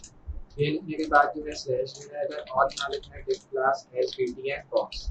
फिर अब जो है नीचे आना है, यहाँ लिखते हैं बटन सेंड, या स्मॉल में भी सेंड लिख सकते हैं इसका। फिर ये जो फॉर्म 2 डिव्स डाले इसके नीचे आना है, यहाँ क्लास लिखते हैं कॉल एमडी 6। फिर उसके बाद जो है डिफ क्लास एज मैप कंटेनर। फिर अब जो है नीचे आना है, यहाँ लिखते हैं डिफ क्लास मैप, और फिर अब जो है यहाँ पे लिखते हैं डिव आईडी गूगल मैप। सो इधर मैं लिखता हूँ इस बार गूगल मैप, सेव करना है इसको, और यहाँ पे मैं जो है रिलोड कर दूंगा। तो इधर आप देख सकते हैं अब जो है हमें ये कॉन्टैक्ट की लोकेशन मतलब कॉन्टैक्ट फॉर्म की जो चीज़ें हैं वो भी इधर शो हो चुकी हैं। अब ये जो हमने सेक्शन टैग डाला है इसके हमें नीचे आ जाना है, और यहाँ पर आने के बाद जो है मैं और सेक्शन टैग डालूंगा जिसमें अब हम क्लास क्रिएट करेंगे S client under score section, और इसमें जो है हम डिफाइन करेंगे लेआउट पैडिंग बॉटम। फिर अब जो है यहाँ पे लिखते हैं डिफ क्लास कंटेनर, तो इधर मैंने मेंशन कर दिया। फिर इसमें डिफ क्लास हेडिंग भी देते हैं हेडिंग कंटेनर और हेडिंग सेंटर। फिर उसके बाद जो है H2 और यहाँ पे हेडिंग मेंशन करेंगे टेस्टिमोनियल की। फिर उसके बाद डिव आईडी में लिखेंगे कस्टम कैरोजल जो कि 2 हो जाएगा। इसमें क्लास लिख देंगे कैरोजल स्लाइड, और यहाँ लिखते हैं डेटा राइट जो कि कैरोजल। ये लिखने के बाद जो है नीचे आए हैं, यहाँ लिखते हैं डिफ क्लास कैरोजल इनर। फिर उसके बाद जो है डिफ क्लास और यहाँ लिखते हैं कैरोजल, और यहाँ पे लिखते हैं आइटम जो कि एक्टिव, फिर उसके बाद डिव, और इस बार डिव में लिखेंगे क्लास कंटेनर, फिर उसके बाद वापस डिव डालना है, इधर 2 गएगी इस बार, फिर इसमें डिव क्लास कॉल MD10 और यहाँ हो जाएगा MX ऑटो। ये लिखने के बाद जो है मैं आने नीचे, फिर इसमें लिखते हैं डिव क्लास बॉक्स, फिर उसके बाद जो है डिव क्लास इमेज बॉक्स, फिर अब जो है यहाँ पे लिखते हैं इमेजेस स्लैश, और यहाँ लिखते हैं क्लाइंट डॉट जेपेग, फिर इसमें जो है इमेजेस लाना है इधर, और यहाँ लिखते हैं div class as detail box, फिर अब जो है यहाँ पे लिखते हैं डिव क्लास क्लाइंट, उसके बाद क्लाइंट अंडरस्कोर इनको देते हैं, फिर इसमें मैं लिखता हूँ क्लाइंट अंडरस्कोर नेम, ये मेंशन किया, फिर आते हैं इसके नीचे, और यहाँ पे जो है इस बार मैं मेंशन करूँगा H5, और यहाँ मैं अपना नाम दे देता हूँ ताकि मैं आपको चेंज दिखा सकूँ, और यहाँ लिखते हैं कस्टमर। ये लिखने के बाद जो है आई टैग देना है इधर क्लास FA कोड, और यहाँ पे लिखते हैं लैब, फिर इसमें मैं लिखता हूँ एरिया हेडर जो कि ट्रू।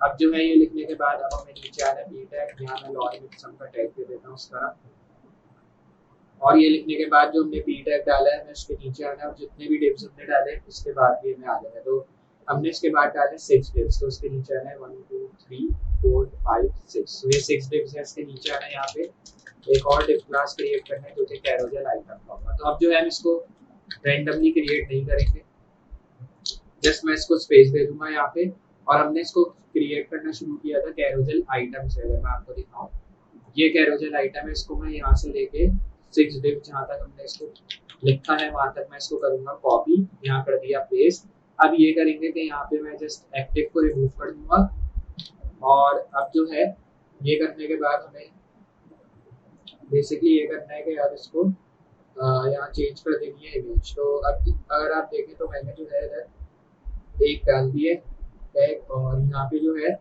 हमने दूसरी जो क्लाइंट की चीज़ थी वो हमने इधर डिफाइन कर दी। अब जो है हमें आगे बढ़ना है, तो अब मैं आ जाता हूँ नीचे वापस, और यहाँ पे हमने 6 डिव्स के बाद आए 3 4 5 6, तो ये हमारे 6 डिव्स आ गए।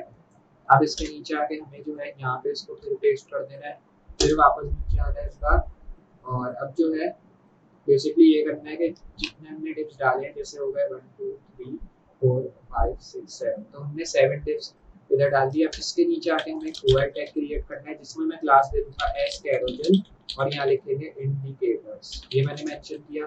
फिर उसके बाद मैं यहाँ लिखता हूँ li डेटा टारगेट, और इसमें मैं इस बार लिख दूंगा कस्टम कैरोसेल, और यहाँ पे मैं लिख दूंगा कस्टम कैरोसेल 2, और यहाँ इस बार मैं लिख दूंगा डेटा स्लाइड, तो इधर लिखेंगे डेटा स्लाइड 2 0, और यहाँ लिख देंगे क्लास एज एक्टिव। मैंने इधर मेंशन कर दी क्लास एक्टिव, पहले जो हमारा कैरोसेल स्लाइडर होगा उसमें हमें क्लास मेंशन करनी होगी, तो इधर मैंने मेंशन कर दी वो क्लास, और इसमें मैं लिखूंगा कस्टम कैरोसेल, तो इसमें हम लिखेंगे कस्टम कैरोसेल 2 डेटा स्लाइड 2, और यहाँ पे इस बार मेंशन करेंगे 1, और फिर उसके बाद जो है जस्ट हमें इसके नीचे आ जाना है, यहाँ पे li टैग, और यहाँ लिखते हैं डेटा टारगेट फिर से, और इस बार मैं लिखता हूँ कस्टम कैरोसेल, और यहाँ पे अब हमें लिखना है 2, फिर उसके बाद डेटा स्लाइड 2 इक्वल टू 2, ये मैंने मेंशन कर दिया। फिर सेक्शन टैग जो हमने डाला है उसके नीचे आके एक और सेक्शन टैग क्रिएट करना है, इसको मैं नाम दूंगा इन्फो सेक्शन, और यहाँ लिख देंगे लेआउट पैडिंग 2। ये लिखने के बाद जो है हमें जस्ट आना है इसके नीचे, और यहाँ पे मैं लिख दूंगा डिव क्लास कंटेनर, और इसमें एक और क्लास लिखते हैं जो कि इन्फो अंडरस्कोर लोगो मेंशन करना है हमें इधर। फिर अब जो है यहाँ लिखते हैं H2, और यहाँ मैं लिखता हूँ हैंड टाइम इस तरह करके, फिर उसके बाद डिव क्लास और इधर रो लिखना है हमें। अब जो है इसके नीचे आना है, यहाँ लिखते हैं डिव क्लास जो कि हो जाएगा फॉर MD3, फिर उसके बाद डिव क्लास यहाँ लिखना है जो कि इन्फो, और यहाँ लिखते हैं कॉन्टैक्ट। ये लिखने के बाद जो है हमें जस्ट H5 डालना है, और यहाँ लिखते हैं अबाउट शॉप, मैं इधर से जस्ट आता हूँ और यहाँ लिखते हैं अबाउट शॉप। ये लिखने के बाद डिव डालना है, और यहाँ पे लिखते हैं डिव क्लास इमेज बॉक्स, फिर अब जो है इमेजेस स्लैश, और यहाँ लिखते हैं लोकेशन 5, तो इधर लिखते हैं लोकेशन white.png, इधर विड्थ लिखते हैं जो कि 18 पिक्सल। फिर अब जो है यहाँ पे हमें आना है इसके नीचे पी टैग, और यहाँ पे मैं लिखता हूँ एड्रेस, ये मैंने मेंशन किया। फिर अब जो है डिव देना है, फिर डिव क्लास, और अब डिव क्लास में मैं दूंगा इमेज बॉक्स फिर से, और यहाँ पे लिखते हैं इमेजेस, मैंने मेंशन करूंगा इमेजेस स्लैश टेलीफोन white.png, इसमें विड्थ दे देंगे 12 पिक्सल। ये लिखने के बाद जो है अब हमें पी टैग जो हमने डाला है इधर उसके अंदर आना है, फिर 01 डालना है इधर, कोई भी रैंडम नंबर आप डालना है इधर, तो मैं डाल देता हूँ 1 2 3 4 5 6 7 8 9 0 करके एक नंबर डाल दिया। इसमें डिफ डालेंगे और फिर यहाँ पे मैं डिफ क्लास डालूंगा, इमेज बॉक्स आ जाएगा इधर, फिर इसमें इमेजेस स्लैश यहाँ पे लिखेंगे एनवेलप वाइड, और इसमें मैं कर दे दूंगा एज 18 पिक्सल, ये मेंशन किया, फिर पी टैग और यहाँ पे एक ईमेल डाल दी जो कि डेमो ईमेल हो जाएगी @gmail.com। सेव करना है यार रिलोड। तो अगर मैं आपको दिखाऊं तो इधर आप देखेंगे हमें जो है कुछ इस तरह सेव करके रिलोड करना है, तो इधर आप देखेंगे हमें टेस्टिमोनियल सेक्शन इधर शो हो जाएगा, उसके साथ ये हैंड टाइम लिखा शो हो रहा है और अबाउट शॉप, इस तरह ईमेल एड्रेस और फोन नंबर हमें शो हो रहा है। तो बेसिकली ये करने के बाद अब हमें उसमें थोड़ी और इन्फॉर्मेशन डालनी होगी, तो मैं 3 टिप्स के नीचे आ जाऊंगा और यहाँ पे हम लिख लेंगे डिफ क्लास और इसमें हम मेंशन करेंगे कॉल md3, फिर उसके बाद जो है डिफ क्लास और यहाँ लिखेंगे info underscore info। ये लिखने के बाद जस्ट h5 देना है और यहाँ लिखते हैं इन्फॉर्मेशंस लिखना और यहाँ लिखते हैं जस्ट लॉरेन इप्सम का टैग, फिर उसके बाद जो है 2 डिफ जो हमने डाले उसके नीचे आना है, यहाँ लिखना है कॉल md3, फिर डिफ क्लास और यहाँ लिखते हैं info underscore insta और फिर यहाँ पे लिखते हैं h5 जो हो जाएगा इंस्टाग्राम, मैं इधर से आ जाऊंगा और यहाँ लिखते हैं इंस्टाग्राम। ये लिखने के बाद जो है हमें जस्ट ये करना है कि जो हमने h5 डाला है उसके नीचे आके यहाँ पे मैं लिखता हूँ इंस्टा और यहाँ लिखते हैं कंटेनर और फिर उसके बाद डिफ क्लास जो कि हो जाएगा रो m-0, फिर अब जो है यहाँ पे लिखते हैं डिफ क्लास जो कि कॉल फोर, मैं इधर लिखता हूँ कॉल फोर इस तरह, फिर px0, फिर उसके बाद ए टैग और यहाँ पे अब मैं लिखता हूँ डिफ क्लास जो कि हो जाएगा इंस्टा बॉक्स, फिर अब जो है यहाँ लिखेंगे b1, फिर उसके बाद जो है इमेजेस स्लैश और यहाँ पे मैं लिखूंगा w1.png, फिर अब जो है हमें जस्ट इस डिफ के नीचे आ जाना है जो कि ए टैग पे क्लोज हुआ है, फिर यहाँ पे मैं लिखूंगा क्लास जो कि कॉल फोर और px जो होगा उसका 0, ए टैग डालना है और फिर यहाँ पे डिफ क्लास जो कि हो जाएगा इंस्टा बॉक्स, मैं इधर मेंशन करूंगा इंस्टा बॉक्स और b1। ये लिखने के बाद इमेजेस स्लैश और यहाँ पे मैं लिखूंगा इस बार w2.txt, सेव करना है, यहाँ पे नीचे आना है, यहाँ पे अब मैं लिखूंगा डिफ क्लास एज कॉल फोर px0, फिर उसके बाद जो है हमें जस्ट इसी टैग के नीचे आ जाना है ये टैग और यहाँ पे मैं डिफ क्लास लिखूंगा एज इमेजेस और यहाँ लिखेंगे w3, फिर लिखेंगे w3.png करके मैंने इमेज का नाम लिख दिया। उसके बाद जो है अब हमें ये करना है कि हमें क्लास डालनी है, तो बाय मिस्टेक मैंने डिफ के अंदर डाल दिया था, तो मैं इधर लिखूंगा इंस्टा बॉक्स डी और यहाँ पे लिखेंगे v1, फिर इमेजेस स्लैश और यहाँ लिखेंगे w3, फिर उसके बाद जो है हमें जस्ट आना है स्टैक के नीचे और यहाँ मैं लिखूंगा डिफ में क्लास लिखनी है कॉल फोर और px0, फिर उसके बाद ए टैग और यहाँ लिखते हैं डिफ क्लास और यहाँ लिखते हैं इंस्टा बॉक्स और फिर इसमें v1 लिखते हैं, फिर इमेजेस स्लैश और यहाँ लिखते हैं w4, फिर अब जो है यहाँ पे आ रहा है नीचे और यहाँ लिखते हैं डिफ क्लास कॉल फोर, यहाँ लिखते हैं px0 और फिर अब जो है यहाँ पे ए टैग के बाद यहाँ लिखते हैं डिफ क्लास जो कि हो जाएगा इंस्टा और इंस्टा बॉक्स v1, फिर उसके बाद इमेजेस स्लैश और यहाँ लिखते हैं w5। ये लिखने के बाद जस्ट आना है नीचे और यहाँ लिखते हैं डिफ क्लास कॉल फोर px0 और यहाँ पे जस्ट आ जाना है नीचे और यहाँ पे ए टैग देना है, फिर उसके बाद डिफ क्लास और यहाँ लिखते हैं इंस्टा बॉक्स v1, फिर अब जो है यहाँ इमेजेस स्लैश और w6.png ये मेंशन किया, फिर अब जो हमने डिफ्स डाले हैं ए टैग के नीचे वो हमने 5 डिफ्स डाले, तो मैं आ जाऊंगा उसके नीचे 1 2 3 4 5, यहाँ अगर 5 डिफ्स इसके नीचे आना है, यहाँ लिखते हैं डिफ क्लास कॉल md3 मेंशन करना है, फिर उसके बाद डिफ क्लास और यहाँ लिखते हैं info underscore form और यहाँ पे लिखना है h5 जो हो जाएगा न्यूज़लेटर, फिर अब जो है यहाँ पे लिखते हैं फॉर्म और फिर उसके बाद इनपुट टाइप ईमेल और यहाँ पे लिखते हैं प्लेस होल्डर जो कि एंटर योर ईमेल हो जाएगा, फिर अब जो है यहाँ पे लिखते हैं बटन और फिर इसमें लिखते हैं सब्सक्राइब। तो ये लिखने के बाद जो है हमें जस्ट आना है कॉन्टैक्ट के नीचे जो कि हमने क्रिएट किया, यहाँ लिखते हैं डिफ क्लास जो कि सोशल बॉक्स हो जाएगा, तो मैं इधर लिखूंगा सोशल अंडरस्कोर बॉक्स और यहाँ ए टैग इमेजेस स्लैश और यहाँ लिखते हैं mp.png, फिर अब जो है यहाँ ए टैग देना है, यहाँ पे इमेजेस स्लैश और यहाँ लिखते हैं twitter.png, फिर ये लिखने के बाद ए टैग और यहाँ पे नीचे आना है इमेजेस स्लैश यहाँ पे लिखते हैं लिंक्डइन और फिर उसके बाद ए टैग इमेजेस स्लैश और यहाँ लिखते हैं यूट्यूब। ये लिखने के बाद करना है सेव, फिर जो हमने सेक्शन टैग डाला है उसके नीचे आना है, ये हमारा सेक्शन टैग हो गया, इसके नीचे आने के बाद हमें इधर लिखना है सेक्शन, और इसमें मैं लिखूंगा class as product underscore section. फिर अब जो है नीचे आना है, यहाँ पे लिखना है डिफ क्लास एज कंटेनर ई टैग, और यहाँ पे लिखना है एंड कॉपी, और यहाँ पे जस्ट लिखना है स्पैन, और इसमें आईडी लिखेंगे डिस्प्ले, और यहाँ पे लिखते हैं डिस्प्ले एयर स्पैन टैग, और यहाँ लिखते हैं ऑल राइट्स रिजर्व। इसके बाद लिखते हैं बाय ए टैग, मैं वैसे जस्ट इधर आ जाऊँगा, यहाँ पे लिखते हैं बाय इस तरह करके, और फिर इसमें ए टैग लिखना है इस तरह, और यहाँ पे मैं लिखूँगा https:/html.design/ और फिर इधर मैं लिखूँगा फ्री HTML CSS टेम्पलेट्स। ये लिखने के बाद जो है मैं जस्ट आना है यहाँ पे, और इसको मैं करूँगा सेव करने के बाद जो है जस्ट अब जो है मैं इसी टैग के नीचे आ जाऊँगा जो कि अभी हमने क्रिएट किया है, गैप थोड़ा सा इसमें कम कर देंगे। और अगर मैं आपको दिखाऊँ तो इधर आप देख सकते हैं हमारे स्क्रिप्ट टैग जो कि हमने लिंक किए हुए थे ऑलरेडी, क्योंकि लाइब्रेरीज है इसलिए हमें लिखने की जरूरत नहीं पड़ेगी, तो ये हमने ऑलरेडी लिंक किए हुए थे। और बाकी सारी कोड्स आप देख सकते हैं टोटली अमेजिंग लग रहे हैं। सेव करके अगर मैं रिलोड करता हूँ तो आप देखेंगे अब हमें सारी चीज़ें परफेक्टली शो हो रही है, और हमारा प्रोजेक्ट जो कि ई कॉमर्स साइट का था वो क्रिएट हो चुका है। इधर आप देखें हैंड टैग लिखा हमें शो हो रहा है, राइट पे हमारे नैपबार मेन्यूज आ रहे हैं, राइट मतलब आप कह सकते हैं कि लेफ्ट पे ही शो हो रहे हैं, लेकिन एक तरह से लोगों के राइट पे है तो वो हमें राइट पे ही शो कराएंगे। बाकी हमारे जो है यूजर आइकन और कार्ट आइकन भी इधर शो हो रहा है जो कि टोटली अमेजिंग है। और बाकी इधर हमें बैनर्स भी शो हो रहे हैं, या आप इसको स्लाइडर कह सकते हैं, स्लाइडर हमें अपने प्रोजेक्ट में शो हो रहे हैं जो कि टोटली अमेजिंग लग रहे हैं इधर आप देखें तो।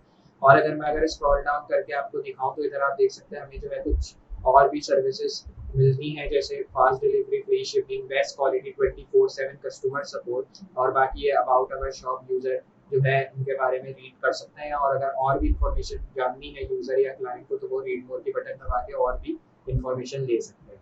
बाकी ये टॉप सेल वॉचेस इधर मैंने लगा दी है कुछ ई कॉमर्स साइट के अंदर, तो ये आ गई टॉप सेल वॉचेस, कोई 3 लगा सकते हैं। फीचर्ड वॉचेस में भी कोई 3 आप लगा दें। इसी के साथ साथ न्यू अराइवल्स में भी मैंने कोई 3 वॉचेस लगा दी हैं। और कॉन्टैक्ट अस का फिर पेज मैंने बनाया है जो कि नॉर्मल है, ज़्यादा इसमें कुछ इंक्लूड नहीं किया या कोई भी एनिमेशन इफेक्ट इसमें कुछ नहीं किया, सिर्फ मैंने थोड़ा बॉक्स शेडो दे दिया बैकग्राउंड पे इनपुट के ताकि थोड़ा और अच्छा हो जाए। और ये सेंड का बटन है नॉर्मल जो कि बहुत ही अमेजिंग हमारे इफेक्ट के साथ हमें शो हो रहा है। और ये मैप शो होगा जिस लोकेशन में आपका जो है ऑफिस है आप वो इधर मेंशन कर सकते हैं, लेकिन अगर आपका ऑफिस नहीं है, कोई आप साइट के थ्रू ही काम करते हैं तो आप इस मैप को रिमूव भी कर सकते हैं। फिर आ जाते हैं नीचे, ये टेस्टिमोनियल सेक्शन आ जाएगा। इधर जो है यूजर आपको टेस्टिमोनियल अपने रिव्यूज के बारे में बताएंगे, तो आप कुछ रिव्यूज अपने टेस्टिमोनियल्स के इधर डाल सकते हैं कि उन्होंने आपके बारे में क्या कहा है, या उन्होंने आपके बारे में कुछ अच्छा कहा है तो आप वो सब इधर डाल सकते हैं। फिर इधर आ जाएगा हैंड टाइम जो कि कॉपीराइट में आता है, तो ये सब आपको शो हो जाएगा। अबाउट अवर शॉप, एड्रेस डाल सकते हैं, फोन नंबर और ईमेल वगैरह इन्फॉर्मेशन इधर आप डाल सकते हैं। और फिर इधर आप इंस्टाग्राम पेजेस डाल सकते हैं अगर आपके अवेलेबल हैं, ताकि यूजर इनको प्रेस करके आपके इंस्टाग्राम पेज पे रीडायरेक्ट हो जाए। और अगर आपके पास न्यूज़लेटर है तो आप वो भी डाल सकते हैं ताकि यूजर आपके न्यूज़लेटर को सब्सक्राइब कर सके अपनी ईमेल डालने के बाद। तो बेसिकली ये था आज का हमारा प्रोजेक्ट। अगर मैं आपको दिखाऊं तो totally responsive e commerce website है जो कि आज हमने क्रिएट की है। तो मैं इसको जस्ट यहाँ से कर दूंगा क्लोज, और फिर इसको इंस्पेक्ट करेंगे।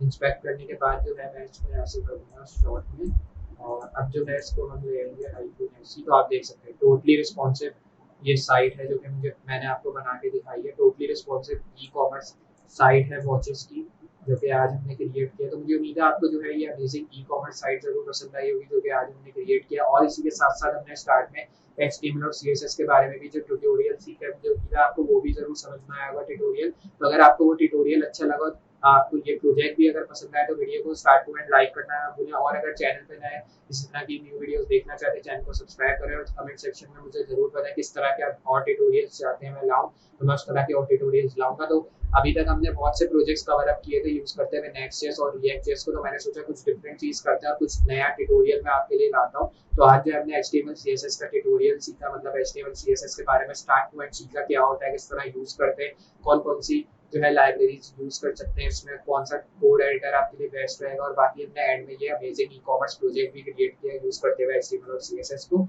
तो मुझे उम्मीद है आपको जो है ये अमेजिंग प्रोजेक्ट और HTML CSS का ट्यूटोरियल जरूर पसंद आया होगा। तो अगर आपको दोनों चीजें पसंद आई हैं तो जस्ट मुझे कमेंट सेक्शन में फिर बता रहा हूँ बताएं, ताकि मैं इस तरह की और वीडियोस लाऊं, इस तरह के और ट्यूटोरियल्स लाऊं जिससे आपको हेल्प मिले। तो मैं मिलता हूँ अगली वीडियो में इसी तरह की अमेजिंग और हेल्पफुल चीजों के साथ। तब तक के लिए अल्लाह हाफिज।